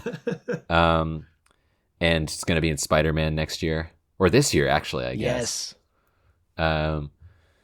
But I don't know. I think it's kind of a mix of things. It's not purely cynical, but it's also not purely like genuine intent. I think it's just like a kind of weird miasma of different factors. That's fair. Yeah, it's interesting you brought up the end in particular where they're doing D&D. I do get your point that's like directly circling back. To me, that doesn't feel like we have to do this. In my mind, as much that was an example that worked, I thought. As much flack as we've given the Duffers for being like, we've always thought this all along, Little Henry, watch in 2027. I do think they probably always had planned out, if we do an ending, we will circle back to like the lads, playing D&D one last time. I would go as far as to say but- that they did end it because that's part of how season 1 ends, is that they do another D&D game as well. Interesting. Yeah, that's a good point. But I don't know if maybe it was a crutch, but I do think like a lot of people, and maybe this is I watched this in a theater and I saw some people react to different things. I think a lot of people have like such an attachment to season 1 that they felt like they had, which I don't. And that's not me poo-pooing season 1. Just when it came out, I watched it like a month late. You better not, because I of one of those things that it's one of those things that I don't like.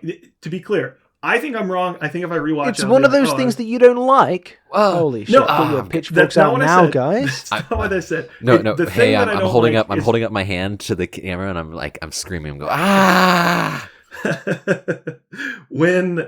when something is like very popular for a month, there's all these people waiting in the wings being like, thing actually isn't very good. It's not that interesting. And that was what I did for season 1, and I'm likely wrong.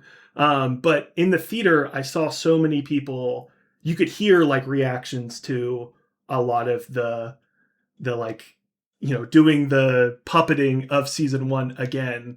So that makes me go, oh, well, this is kind of like what people want as well. So to your point, like they kind of feel like they have to do this because otherwise, like, those people are going to be a little disappointed of like, oh, well, we need all the callbacks to season 1. It's like not dissimilar from like Star Wars feeling like they have to do Han's dice or whatever. Like some of it works better than others, but a lot the of binary sunset or. Well, I mean, I was always wondering about the dice, to be fair, so that's probably a bad example. Yeah, Every time I look the at first time I saw things, those I'm dice, I kind of really where those thought, dice like, come from. I really hope we learn where those come from. Yeah, in great detail, ideally. I also think, Yeah, do we want to talk about some of the conspiracy stuff? honestly, I hold on. I think for a second, I think there's a question about the conspiracy stuff. So I'm gonna see if that's true. Yeah, we can just tie that in. And if so, we can tie it in. Yes, there's a question here about that. So then we'll just tie it in there. All right. All right. We're moving into some we're doing questions. What is your favorite superhero? How long is a piece of string? Where do we go when we die? Why won't my son talk to me anymore? Questions. So for this one, we got normally we just pick like any random questions, but for this specific themed episode, we fought because there's a lot of opinions about the show in general. We did some fishing out for some questions about season 5, so we have a few of those here. All right. So first question here from Champion Ari. If you were in charge of season 5, what changes would you make, either taking into account budget and time or go nuts? Now, before we do this question, there is one thing I did want to say, which is that taking into account time and budget isn't going to make a big difference, I don't think, because of how much yeah, they had that already. they like had unlimited budget and basically unlimited time already. So, I don't think that matters that much personally. But yeah, you guys kind of talked about some things you would do differently. Do you have any other thoughts? I'll be honest, and this is bad form for me as, popular media YouTube guy. I don't really have anything. I never really have any good ideas for like, oh, this is what they should have done instead. And maybe that's the reason I don't love that form of critique, or maybe it's the other way around. But I'm just kind of sitting here thinking, who knows? Not me. I think a lot of it is just that like is stuff that I think would have been just being done better. Is a lot of my thing is that the stuff that they did do, I wish they did better. Yeah, I guess I'm kind of the opposite of you, Pillar, because I love and again, I like to keep in the confines of like, you can't be like, oh, the Mario movie should have been a gritty, realistic approach to yeah, you can't say it's bad because it's not this version I just made up in my head. Right. Yeah. So usually, and I think there's something coming or already released. But usually I like to seek out like deleted scenes, extra material, concepts to see like, okay, what's some of the stuff that they were what was in the around air with. Right. That like they ultimately were like, this doesn't work because of blank reason, money or time, or it just didn't feel right. So let's try something else. I already mentioned the Camazot stuff. I thought there could have been a better way to divvy up the main thing, because I kind of like the finale. The main thing that really didn't land for me is that all 8 of them are attacking a creature at once. I know they've done that before, but usually there's like more for the crew to do besides that one task. Yeah.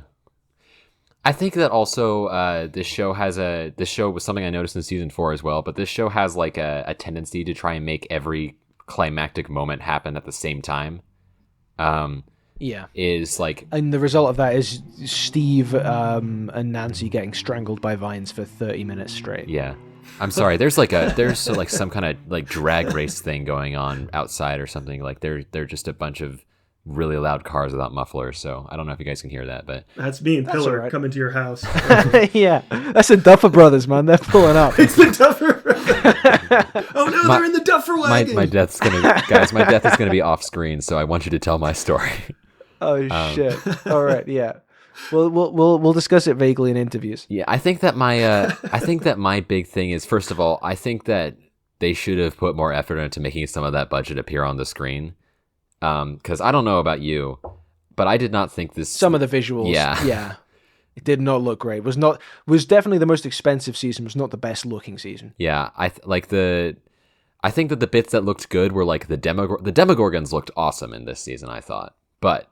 Yeah. Stuff like a lot of the set pieces. The bits that look bad were like Ellen Hopper standing around in the Upside Down. Yeah, and like the Abyss just looked piss yellow, as previously mentioned, but also just looked. It was interesting because it looked boring, and sorry. I thought the wall worked like visually when they panned out. But there were quite a few head scratching visuals this season. My favorite example is people directly comparing the running up that hill scene from season 4 to the scene where Max is running away from running up that hill in season 5, and holy shit, it looks so much worse. I didn't even realize while watching it, but it's like framed worse, it's lit worse, like the sets look cheaper. It's like for me it's not like VFX so much as it is stuff like, you know, actual cinematographic, is that the way to say it? I don't know. Decisions cinematic. Like I think it's just cinematic. All right, we'll go with cinematic.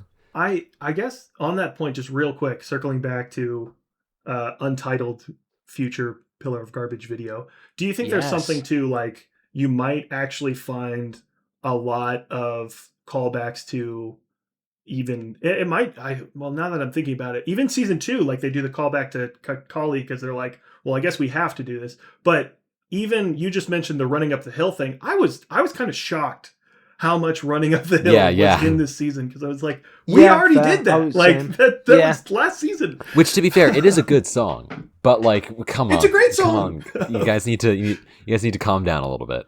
Like the fact that they pick another cut from that same album. There's plenty of them. You know, I reckon Max has probably got the whole cassette tape. They just did the same scene again, but worse. Which was But I think also just like for actual changes that I would make, this isn't like a specific change. Like besides the stuff I've already mentioned, I think everyone says like the big criticism the show always gets is that they don't kill off any of their characters. I think that you don't need to like have like a bloodbath where everyone dies or whatever, but I think just have 1 or 2 of the main characters who we've had for a while just like bite it. Kill Murray. Shove Murray into a meat grinder.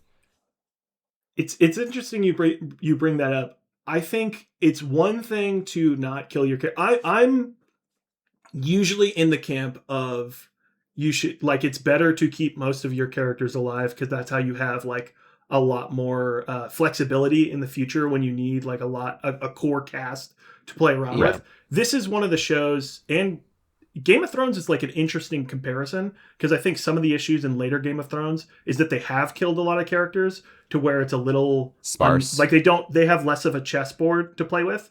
The thing that's like more confounding in this season, especially the finale, that I don't get is they were like, oh, not only are we not going to kill our characters, we are going to fade to black and make you think. Yeah, when they tried to fake out thing Steve that was going to everybody die. made memes about. Right. Yeah. And when that happened, I was like, oh, like in the theater, I thought nothing, like everybody's going to survive. Yeah. Because they just, If they're not killing Steve there, they're killing nobody. Yeah. Yeah, like right. Yeah. I think that also is it's just like the same thing of like stakes, like just because, and the fact that like I literally just didn't believe that 11 died, I think is a problem to the stakes. Like when they, like I more did, so than that moment itself. I didn't believe it when it first happened. It's like not even like when they first said like 11, goodbye, Mike. Like I just didn't believe it. Like, which is an issue. Yeah, you shouldn't have that for sure. And maybe that's on me being uncharitable to the show or whatever. But also the show has to build up like a relationship. I think. Yeah, with you. it's not a one-way street. I also think that's like because the way some of the season went, because we talked about and like the fact that they like baited that of... Murray was gonna die. They like put him in a situation where he seemed like he was gonna die and then he didn't. I was so mad. I thought right with the Molotov out the window. But in season 4, like when they have Vecna, killing kids in high school, you really feel the threat like to Max. Yeah, where that is like a Max really felt like she was active actually stake. in danger. It was crazy. Right. Where like you don't have to kill Max, but like that is effective stakes for the whole season now. Exactly. You have to make it feel like you could. And it's like Max wasn't quite safe because she wasn't a season 1 character as well. Is that like, and her brother had died last season, Like right. she was like, that was kind of a stroke of genius on their part to target her because she felt like she could actually die. But then also like stuff like, I just think that personally, I would have just let Hopper stay dead in season 3. I think that, I don't know if that's a hot take or not. I don't think it's that hot a take, but if you leave Hopper dead in season 3, he gets a great send off. Even if I think his character is really like badly done in season 3 overall, I think his ending is great. Totally, yeah. But the only thing I disagree with that I would say also is just that it would get rid of the Russia plot line, which I think is the worst part of season 4 by far. I would agree it's the weakest part of season 4. Season 3. Who are you putting in the upside down with L now for season 5? I think honestly, well, first of all, I think that it would change up the dynamics a little bit, but I think that Joyce would be a good choice. I think. See, I don't think that would work. Enough. Just personally, but I think it'd be interesting to build a connection between Joyce and 11 because she doesn't really know her. Like they don't really interact. It's just like a lot of things where like a lot of these characters don't really know each other, and I think that if we just the off-screen bonding problem, yeah. If we like had a bunch more things where they shifted up their dynamic, like I really liked in season 4. I really liked the like little mini arc he had where Robin and Nancy were working together to break into the mental hospital. I thought that was great. Like we got to see these two characters interacting in a way that they hadn't before. Just do more stuff like that. Yeah, and it carries over into every interaction they have afterwards because it's been thickened in that way. Yeah, and my other big change is that I would just try to lean more into the psychedelic, like Camazotz stuff, like you said, hey, and less on the literal, like, abyss stuff. I don't know. Oh, I do have a change, just to reiterate what I said earlier. Get rid of that fucking Small Bean Henry dog shit. That's my final answer. Yeah. Pillar, I'm taking a look at your notes. This says here, the one you didn't say at the end says Vecna shows hog. Yeah, well, I don't want to get too blue on the Pillar of Garbage podcast. This is a PG-13 situation. Will, you are gay like me. I am also homosexual. Another question we have here from Buster. Mine's got tentacles around it. Oh my gosh. That's the question? That's what Buster said. Buster's interesting. But no, Buster asked Boyos, which is says, name 5 shows stranger than Stranger Things. Okay. Oh, shit. Twin Peaks. Yeah, I was going to say Twin Peaks immediately. I was going to say, yeah. Gravity Falls, I guess. Okay. I think that's fair because they do a lot of weird shit. I think it's about... I think they're on...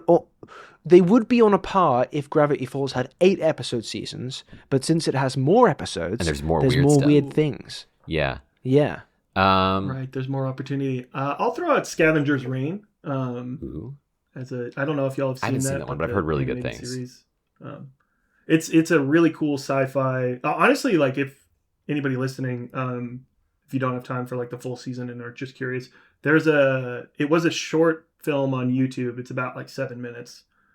Has like a bunch of like really cool nature stuff and sci-fi, like futuristic environment. The cool thing with that, similar to what we're asking for, and granted, it only got 1 season, so maybe this is why, everything's kind of unexplained. Like, stuff just sort of happens. Yeah. Two This is a other weird Stranger poll, but shows. The Good Place, maybe?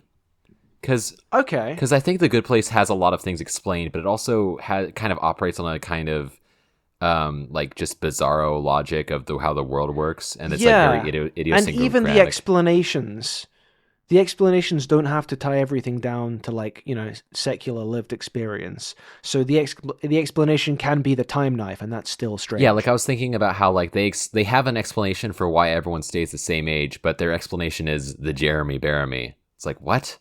And even when they explain it, they're like, that still doesn't really make sense. They're like, well, yeah, but it's kind of I think that's a good call. That's the best case for a show that develops and explains itself and sets the stakes out. Is can you do that in a way where all of that remains strange? And like the in the season finale, it's revealed that one of the characters has become like a quantum singularity. Yeah. There you go. The last one I'll say as a shout, season 2 of The Rehearsal, Strangest Thing. Oh, that's a good. I need to watch. If we're also going, I also need to watch The Studio. if we're going, The Studio is really good. But if we're going into the genre, in that kind of genre of more like it's weird in like a social way rather than like a supernatural way, I'd also put out I Think You Should Leave. Yeah, no, fair. Because I don't know if you've seen I Think You Should Leave, Pillar, but it's basically I have not. I've heard of it. It's like a comedy skit show, but like the logic of every joke is just based on like one person in the skit just acting really fucking strange and everyone being like, what? What's going on? What? Like there's a lot of jokes don't even really have a punchline. It's just more just like people being like, what the fuck are you talking about?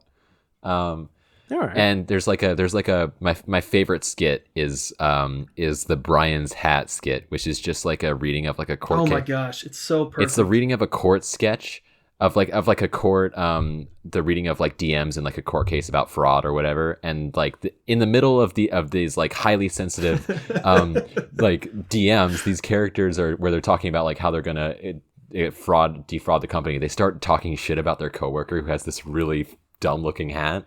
It's like absurd hat. It's like a fedora with like a flap in the back, and like he's in the courtroom with them.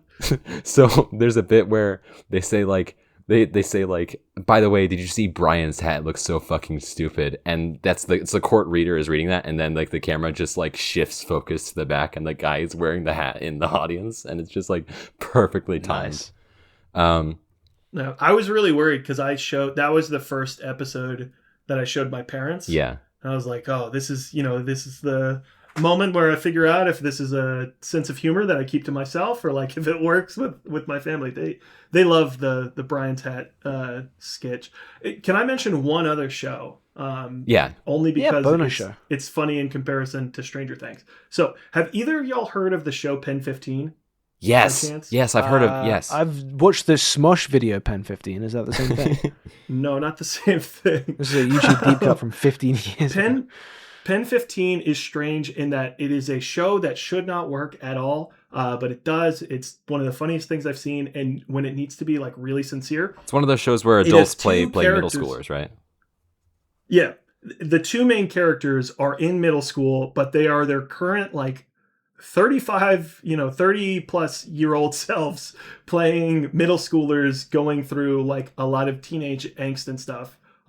It shouldn't work. It's kind of weird at times, but really effective at points because I think there's almost like a little through line, even though it is like most of the point of the show is to be very funny. But there's something to like the idea of like your own, it's kind of like 11 where like the childhood yeah, it's just like 11. Stays within you. So that I just wanted to bring that one up. No, that's good.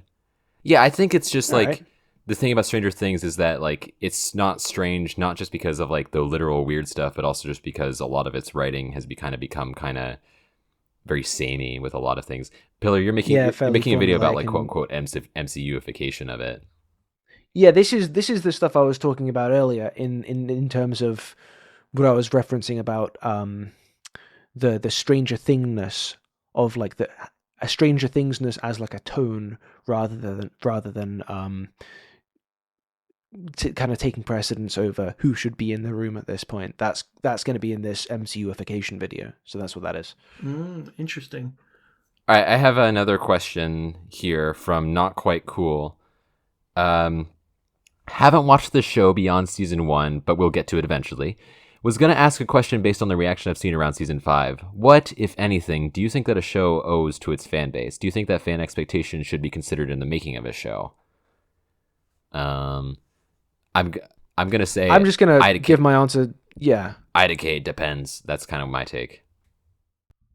I think my take is similarly short, bit longer maybe. I think I'm going to give it a hard no, in that generally speaking, I think things are better if you divorce expectation from it entirely, and I think you can look at a lot of the things people have claimed to be failings in Stranger Things later years and trace them back fairly directly to, if this isn't true, then at least a vibe of it being true, of the creators thinking too much about the fans. I think You say, you go. The only thing I was going to mention is, I know, didn't y'all have a podcast episode talking about, wasn't there like some study that came out of like Disney looking at having like a fan, control room or whatever. So this is a lot of like that similar stuff, where there's some stuff where I think it can be effective for, but it's difficult because you're like, no one, myself included, because I remember when the show was announced, I was like, I don't understand why they're making Andor. And like at the same time, I was like, oh, an Obi-Wan show, that'll be awesome. Yeah, great, sign me up. So like anything, dude, a Boba good, Fett like, show, holy shit. Fans kind of don't necessarily ultimately know what they don't want that they actually do want when they're presented it, if that makes sense. The things that fan excitement and engagement circle around are not necessarily the same things that make for good TV watching, or the things that make things that they actually enjoy being fanatics of in the first place. And I think that gets mystified a lot, especially in modern fan culture. I think that I'm going to slightly push back on your guys' thing, because I generally agree. I generally agree with what you guys are saying. But I think also that it kind of depends on what you mean by fan expectations as well. Because like if you're talking about like, I want X ship to be canon, and I want this guy to fight that guy, and it's gonna be fucking blah, blah, blah, like that kind of stuff. Like, yeah, I don't think showrunners should pay attention to that stuff at all. But I think that show owes to its fan base to deliver like something earnest and something that like is meant to be like a conversation of like, well, we really care about these characters, and we know you guys really care about these characters, so we're going to try and like treat them with like that kind of respect of like, just basically treat it as something that people care about rather than as like a thing to just throw out. I think that's true. I think that doesn't necessarily... I'm not saying that like applies to Stranger Things. Fans don't need to be in the conversation for that though, necessarily. I think the creators can have all that inside their own... As opposed to fans, like also just like say viewers in general, the viewer base. Like my general thing is that like I think that all quote unquote consumers of art deserve to have the art they consume be good. Is kind of my take. Like, yeah, or like, or at least earnest. I guess the reason. Yeah, no, that's fair. I think part of the reason it feels like such a slippery slope, because I do agree with you that like, you should keep that in mind, but I feel like it gets difficult when like, say one of the decision makers in the room for like Star Wars is like saying like, we really need a lightsaber here or whatever. And the reason I keep citing Star Wars is because I as someone who loved Force Awakens is like one of my favorite movie experiences ever. And I just think like they are in like such a weird situation where they don't know what to do anymore because they listen to fans and they just never should. Like Obi-Wan should have been a movie, but the problem is they listen to fans that with fans with their wallets for Solo, where they're like, oh, this doesn't work. but they didn't even put together like, oh, it doesn't work because Yeah. fans want Harrison Ford and we can't do CGI Harrison Ford because half And the fans Solo will was be like, pretty this looks good, weird. really. I know, like hot take Solo. maybe. Like retrospectively, Solo. I think we were too harsh. with Solo's the Solo. only Star Wars movie I have not seen, so I can't comment. Still. Oh, interesting. It's pretty good. It's fine. It's all right. If Solo weren't called, It's Stranger Things 3 rather than Stranger Things 5, put it that way. oh, careful! Stranger Things 3 is my favorite. I had Pillar do a Solo section in my video, so I could have keep the streak going, I guess. Avoided. Yeah, my thing was Fair Solo warning for anyone is who... Oh, go ahead.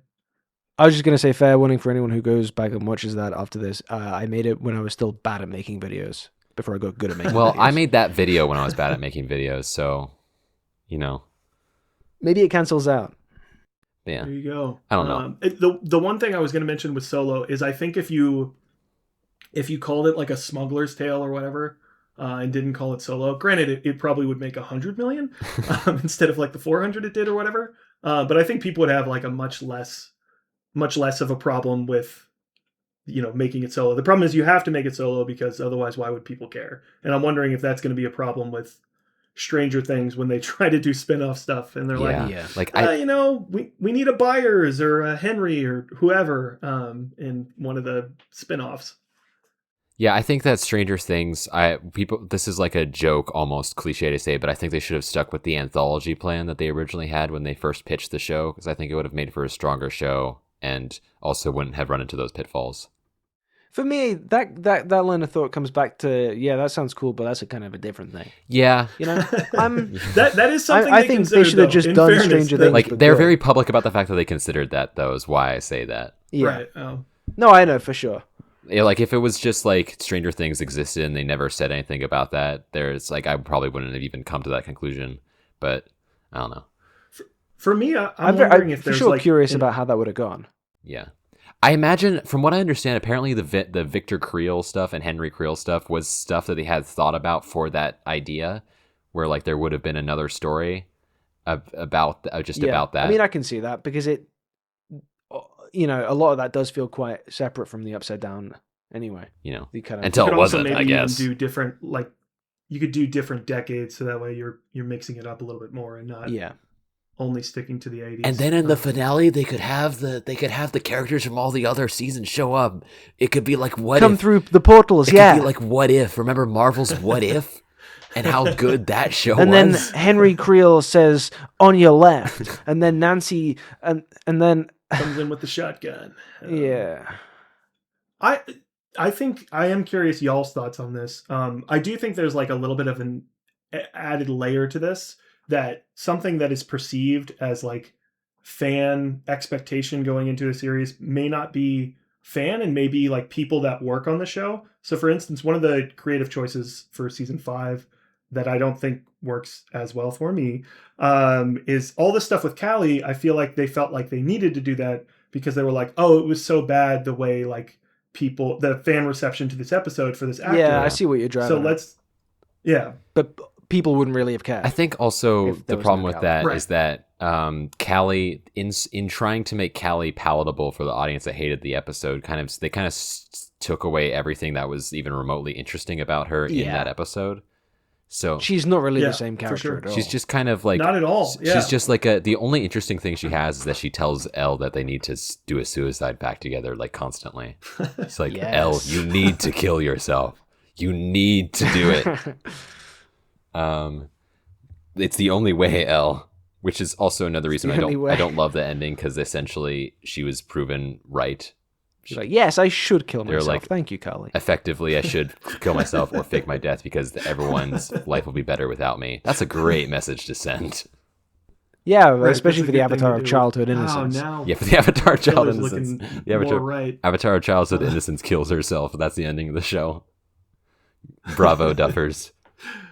Another question. This is the big one. From the Betrayed Prophet, aka Meatball. What's your opinion on ConformityGate? The theory that there is a secret next episode and that the finale is all a fake reality made by Vecna. So, first of all, this theory is obviously fucking insane. But I think it's Absolutely. really funny. I really like it for that reason. I think it's really funny. Yeah, I love how strong the evidence is. Like at one point, a character says something like, "Is any of this real?" And then at another point, trances are important as a plot element, so clearly everyone's in a trance. I mean, it makes perfect sense. And everyone at the graduation ceremony is wearing orange instead of blue. That was like one of the one of the server members. If you guys are in the Pillar of Garbage Discord server, in the Stranger Things thread, the user Cap linked a whole list that he found of like a bunch of different. That was like a Google Doc full of like evidence for ConformityGate, and it's like it is the most like Pepe Sylvia like conspiracy board shit you will ever see. Like I'm gonna actually just look it up and see if I can just pick a few that are funny. It's amazing because it shows so like little understanding of how TV gets made. Like you're essentially saying that because like of a few stray lines of dialogue and a color choice in the set design, wardrobe design element, you're saying that these people actually basically made two shows at once, one on top of the other. Yeah. Like, what are you talking about? And they put the fake finale in theaters. Don't forget that part. That's the part that, that blows my The real one you can watch on your phones, yeah. Right. So real quick while you're pulling that up, there's two things that I was gonna say. One, I kind of like the one thing I liked in it is people being like, oh, there's a lot of people making the same hand position as Vecna in the epilogue, which is interesting. The one thing I will say, as someone who normally in text is a little different for this, but normally like doesn't need an indicator of like if someone's joking, if someone's serious or whatever. This was like one of the first things on the internet where I was like, I really need people to like add an indicator here of like, do you think this is serious, or are we just like all having a fun time and joking? Because if we're all having a fun time and joking, a great time, very fun, cool job, internet. But then like people crashed Netflix, like going and looking for ConformityGate. How do you even do that? Do you just like too many people open the app, or are they all just searching ConformityGate? It happened when the first season, when the first volume, I should say, of the show happened. I remember we had to wait a few hours because Netflix wasn't working because so many people had logged in at the same time to watch it. Which is crazy because Netflix is so fucking huge. You think they would have anticipated that. It's like when Silksong crashed Steam for like 4 hours. It's like you think they probably. If you want me, since we're already in ConformityGate, if you want me to put on my tinfoil hat for a moment, sometimes when that happens, I am like, is this good for them though? Because if it's only for like 2 minutes, people talk about it. Yeah, and it's like, oh, I can't news believe they articles. crashed Yeah, Netflix. I think it's 100%. It's like some Netflix execs like, guys, the internet is saying there's a secret Stranger Things episode. Quick, let's go down to the server room with an axe and a jug of water. Okay, I pulled it up. So I'm just gonna. This doc is very, very long, so I'm not going to read everything, but I'm just gonna pick and choose a few of my favorite bits. The kids' D&D games were put on the shelf in order as Max, Lucas, Dustin, Will, Mike, but they were then changed during a photo drop to be Max, Lucas, Will, Dustin, Mike, and then spelled horizontally says X-A-L-I-E or X-A-Lie. Dimension X is the name of the abyss in Stranger Things 5 where Vecna is from. Theory, the defeat of Dimension X is a lie. The cake is a lie, guys. Well, yeah. And what's another one? I mean, it's right there on the binders. Eddie's D&D campaign in 1986 features Vecna, and when Mike says Vecna's dead, another says he was killed by Koss, and Eddie recounts by saying, so it was thought, my friends, but Vecna lives. Vecna in Eddie's campaign is missing his left eye. His left eye is hidden in the Season 5 teaser poster, and his left arm, which he lost in battle. Well, hey, Will. think about this. And Joyce... and could that be a reference... No, you hear this last part. Could that be a reference to the... Okay, yeah. Joyce also swung the axe 11 times at Vecna. In Eddie's campaign, the 11 was a miss. In D&D lore, Vecna can't exactly die. He regenerates. I'm just saying, yeah, people thought Vecna was dead. Hey, maybe he wasn't. Is that a reference to, the fact that they will try and kill Vecna and he maybe think he's dead and then he comes back? Or is that a secret reference to the time they actually do that on screen again? Right? Yeah. Think about it.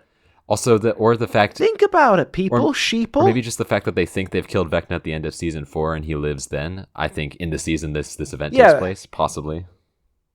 Yeah, and that's what I'm sort of driving at. Could it be the obvious thing, or could it be the needlessly complex, elaborate thing which makes no sense whatsoever? I think I know which one I think, guys. There's another one. Oh, this one's awesome.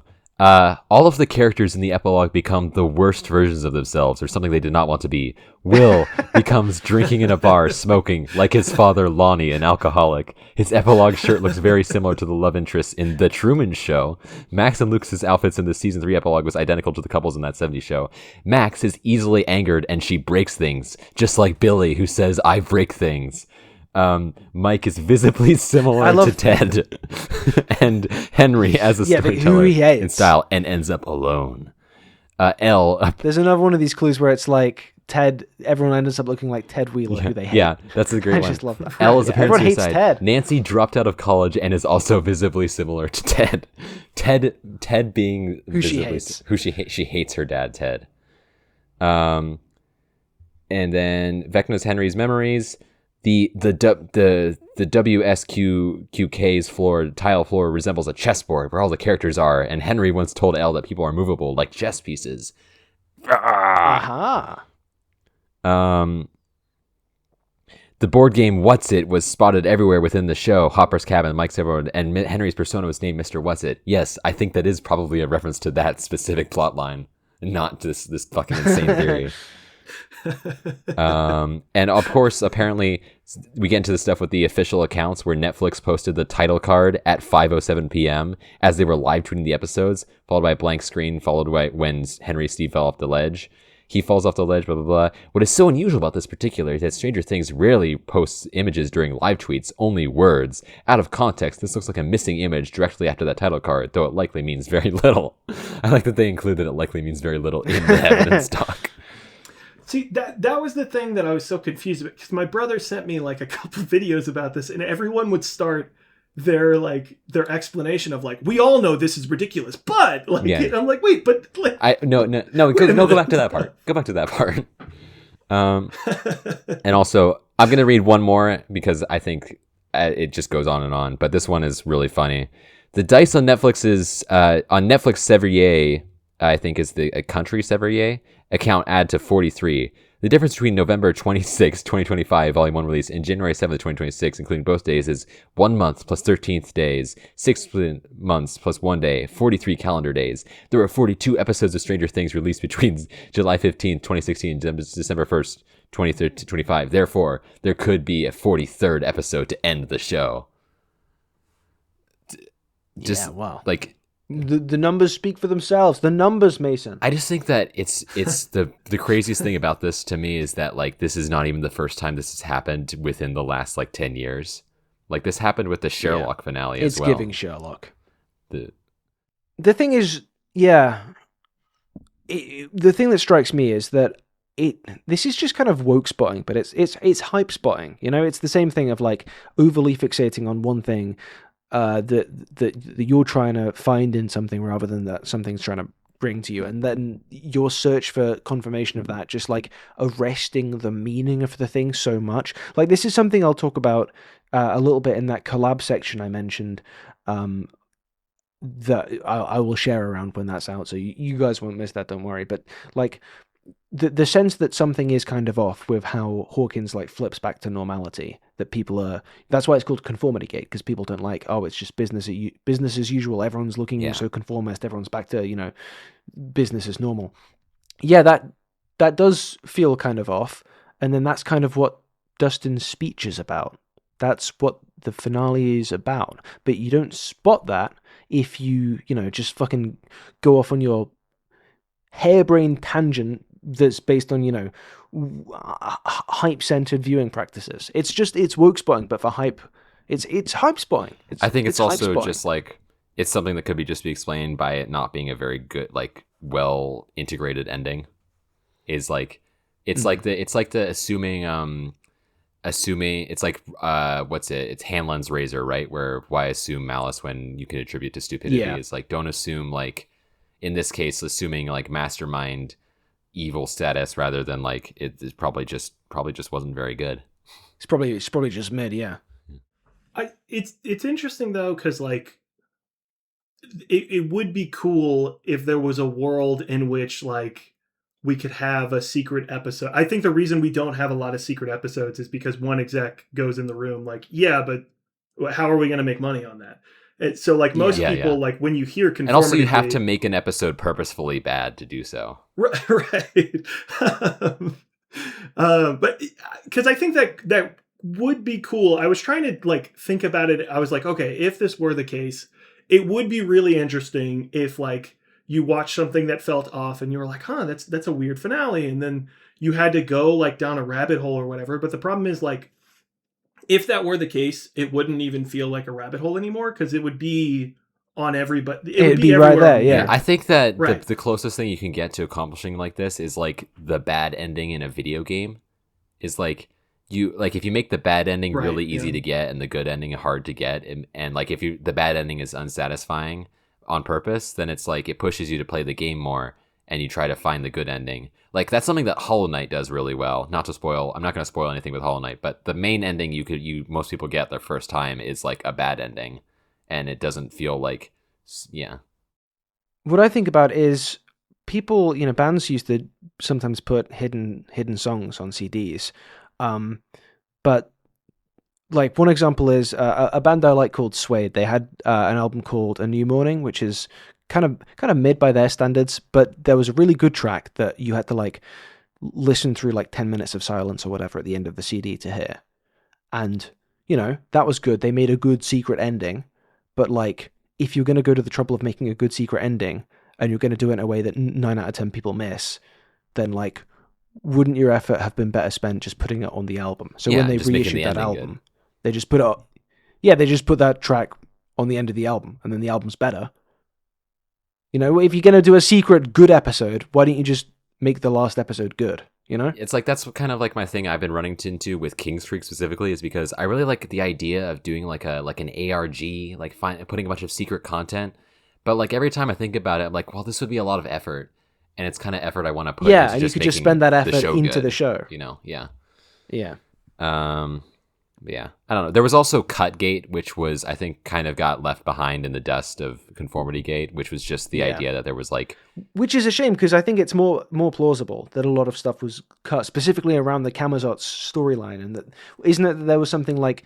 a lot of it was like Byler stuff. Potentially a plot line...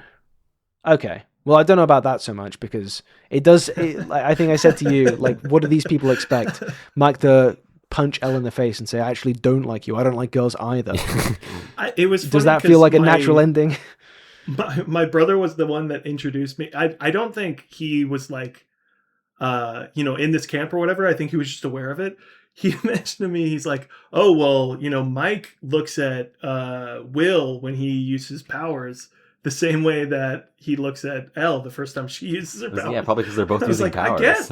I would imagine. Probably shocked that they use powers. Like, he's just shocked. Like that's the same look. Like Also, I really like. I think Finn Wolfhard. I didn't love Finn Wolfhard throughout most of the season, but I think he really redeemed his performance for me in the final episode. I thought that he was really good in the final. Yeah, episode. He had some good moments. But I also think that he seemed kind of checked out for a lot of the season.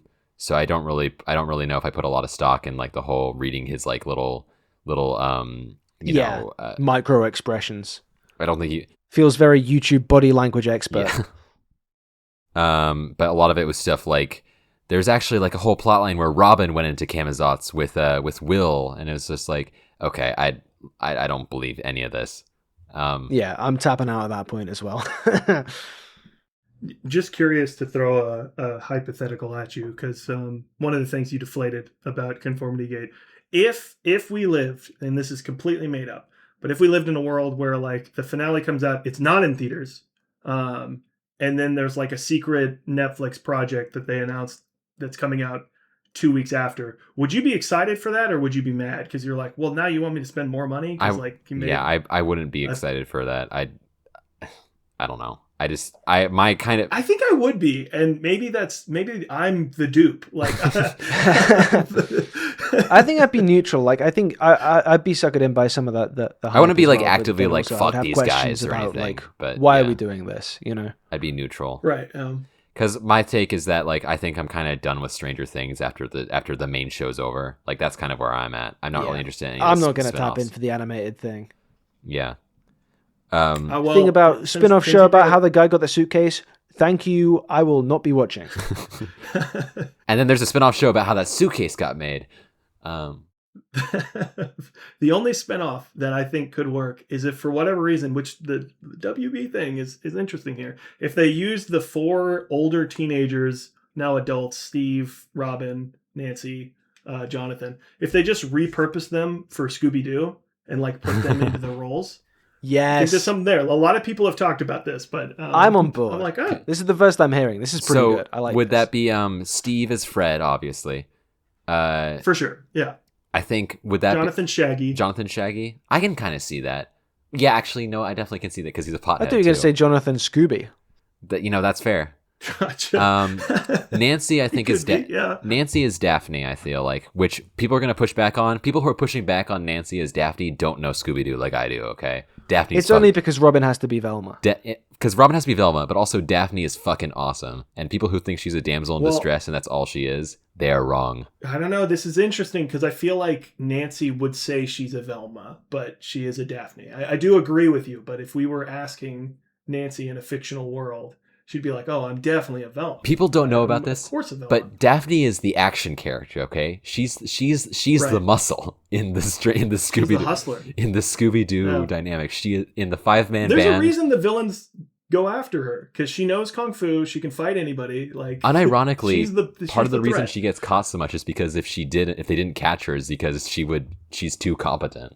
I'm not even joking. Right. Like Daphne is like a powerhouse. We don't even everyone always talks about Velma and Shaggy and Fred is like a big hunk. But Daphne's gonna get her time as father. They should have made a show about Daphne. It would have made 1 billion seasons. Okay, another question. I'm gonna try and kind of speed through these a little bit since we're kind of getting pretty long. Much like Vecna and his. But for another one from Not Quite Cool, what Netflix show would you have wished got the same level of global attention as Stranger Things? I'm going to say I don't think any show should get this level of attention. I don't think it's good for the show. I think I was gonna say something along What that. an answer that completely deflates me and TSDs. I'm gonna be 100% honest. I was gonna say something similar. I was gonna say I think that at this level of global scrutiny on a TV show, kind of is part of what hurt it. But to slightly reframe the question, I would still be like, what show would you think you wish got more attention from Netflix? Possibly some of the Stranger Things treatment. Maybe like a Stranger Things like season 1 era treatment. I don't know. Probably like Inside Job, I guess. I knew you were going to mention Inside Job, which I'm planning to watch pretty soon. You are the main person that's still clamoring people to watch Inside Job. I haven't even been doing it a ton recently. I guess I just leave an impression, but like it's a good show, and I don't. No, but it comes up. I would say it comes up like every 4 months, and I'm like, oh yeah, I should watch that. I'm not saying you're like in the street with a bell, like Inside Job. I think that I probably wouldn't be so clamoring for it if it didn't end on a cliffhanger. Is my big thing. I just don't like it when shows end on cliffhangers. That is fair. The one that I had in my mind, that the Netflix part is real interesting here, because I know they have like I don't know, they kind of have like a public perception as they don't promote a lot of their shows, which I don't know is like always the case. They definitely promote Stranger Things. I kind of felt like Midnight Gospel should have gotten, and maybe there's not like an Adventure Time / regular show or whatever audience on Netflix as much as like other places. But I really liked Midnight Gospel and thought it could have had, even though it ends perfectly, like even just with 1 season, I think if a lot of people watch that show, they would be really impressed by it. I think that I wish that some of Netflix's miniseries got more attention. Like everyone talks about Mike Flanagan's stuff a lot. Like people talk about like The Haunting of Hill House or whatever, which I think is good. Like the little bit of it I've seen. But like I think that's pretty big though. When it's big, but like another one of his shows that I felt like didn't get nearly as much attention, which I felt was deserving of it, was The Fall of the House of Usher, which was That's fair. I was a big fan of just because I love Edgar Allan Poe stuff. I also love his personal views.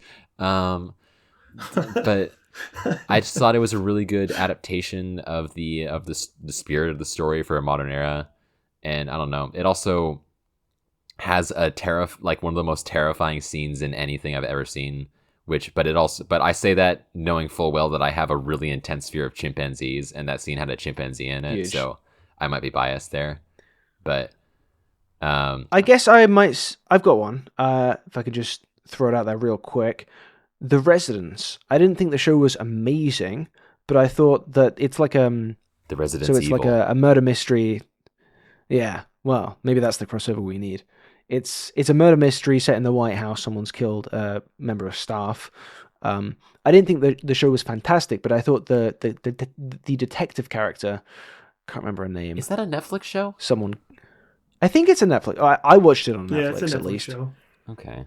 I feel like I would love to see the detective character show up in more stuff, but I think that's kind of been poo-pooed because they spent like all of the money ever on it, and it didn't instantly earn all of that back. I think it's tricky because they had to reshoot a lot of it because Andre Braugher was going to be one of the main characters, and then he obviously tragically passed away, and they had to reshoot with Giancarlo Esposito.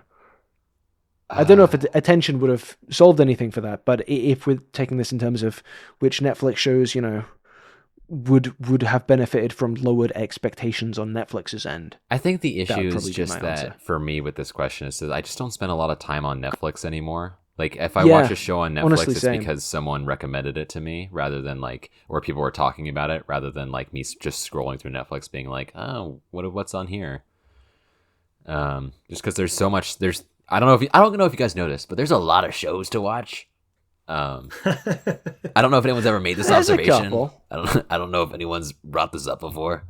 But like I've mostly been when I scroll for the streaming service that I scroll for shows from now is Apple, because Apple has a higher hit rate, let's just say. Yeah, usually, and I don't know if y'all are a little different here, but the main things that I watch on Netflix are usually like animation exclusives. So other than that, there's not as much of a draw. Yeah. Okay, well, I think that's probably a good question to wrap it up. There were more questions, which maybe Pillar and I will tackle in the future. Yeah, we can circle back. This has been a fairly long episode already, but I think it was good. I think we covered a lot of the ground. There's I don't know. I guess my ultimate takeaway from this show is that I think it had a really, really strong first season, and like the rest of the show is like pretty good to fine, but I think it's praiseworthy that it managed to recapture as much of the magic as it did. Yeah, but in later seasons. It's just I also feel like sometimes I wonder Monkey's Paw. I think it might have been better if it had like lived on as like a one season miniseries rather than like what it became. Yeah. Which isn't to say what it became is like horrible or anything, but just like I'm happy with what it became, but it's interesting to think about for sure. Yeah. And also people saying this is the worst season finale of any show ever need to watch more shows. They need to I was going to say they need to touch grass. They need to do the opposite. Yeah. They need to look back into streaming services and scroll for a bit. Yeah. Or I guess to flip that on its head, if you think this is the worst show finale ever, I'm happy for you. Because that means you haven't seen what I've seen. And also, I will just say, as like a 15-second parting word, what the most memorable experience I had with seeing it in the theater is when I walked out. There were young adults in front of me that were talking about, like, they had pure jubilation about, like, oh, this might be the best episode. Didn't have that same experience, like me personally, and doesn't sound like y'all did too. But it's cool that like that is that for like a lot of people. Yeah, yeah. It's now over. Like we made fun of it a lot here, but I do genuinely think that like if we all like Stranger Things. If someone had fun with the finale or someone liked the finale, like I think that's awesome. I like it when people like things. That's my hot take. Exactly. I don't think any of us are the brand of, YouTube media guy who's like, this thing's awful and you should all hate it or you're idiots. Right. I like to think we do things in a different way. I don't know. It's like those people who go on like tangents about how like the consumers they're all consuming slop and they're blah, blah, blah, blah. It's like, okay. Yeah, but thank you for watching my channel. All right. Tune in tomorrow where I make the exact same video again, but this time I complain about Supergirl or something. Yeah. Because she's woke. Supergirl. All right. Thank you for listening, though, listener. A reminder to check out TSD on YouTube or his podcast Kings Creek. You can find Hay at HizzyHay on YouTube. Don't bother finding me because I'm mid as fuck. Yeah. Yeah, I agree. Bye. Bye.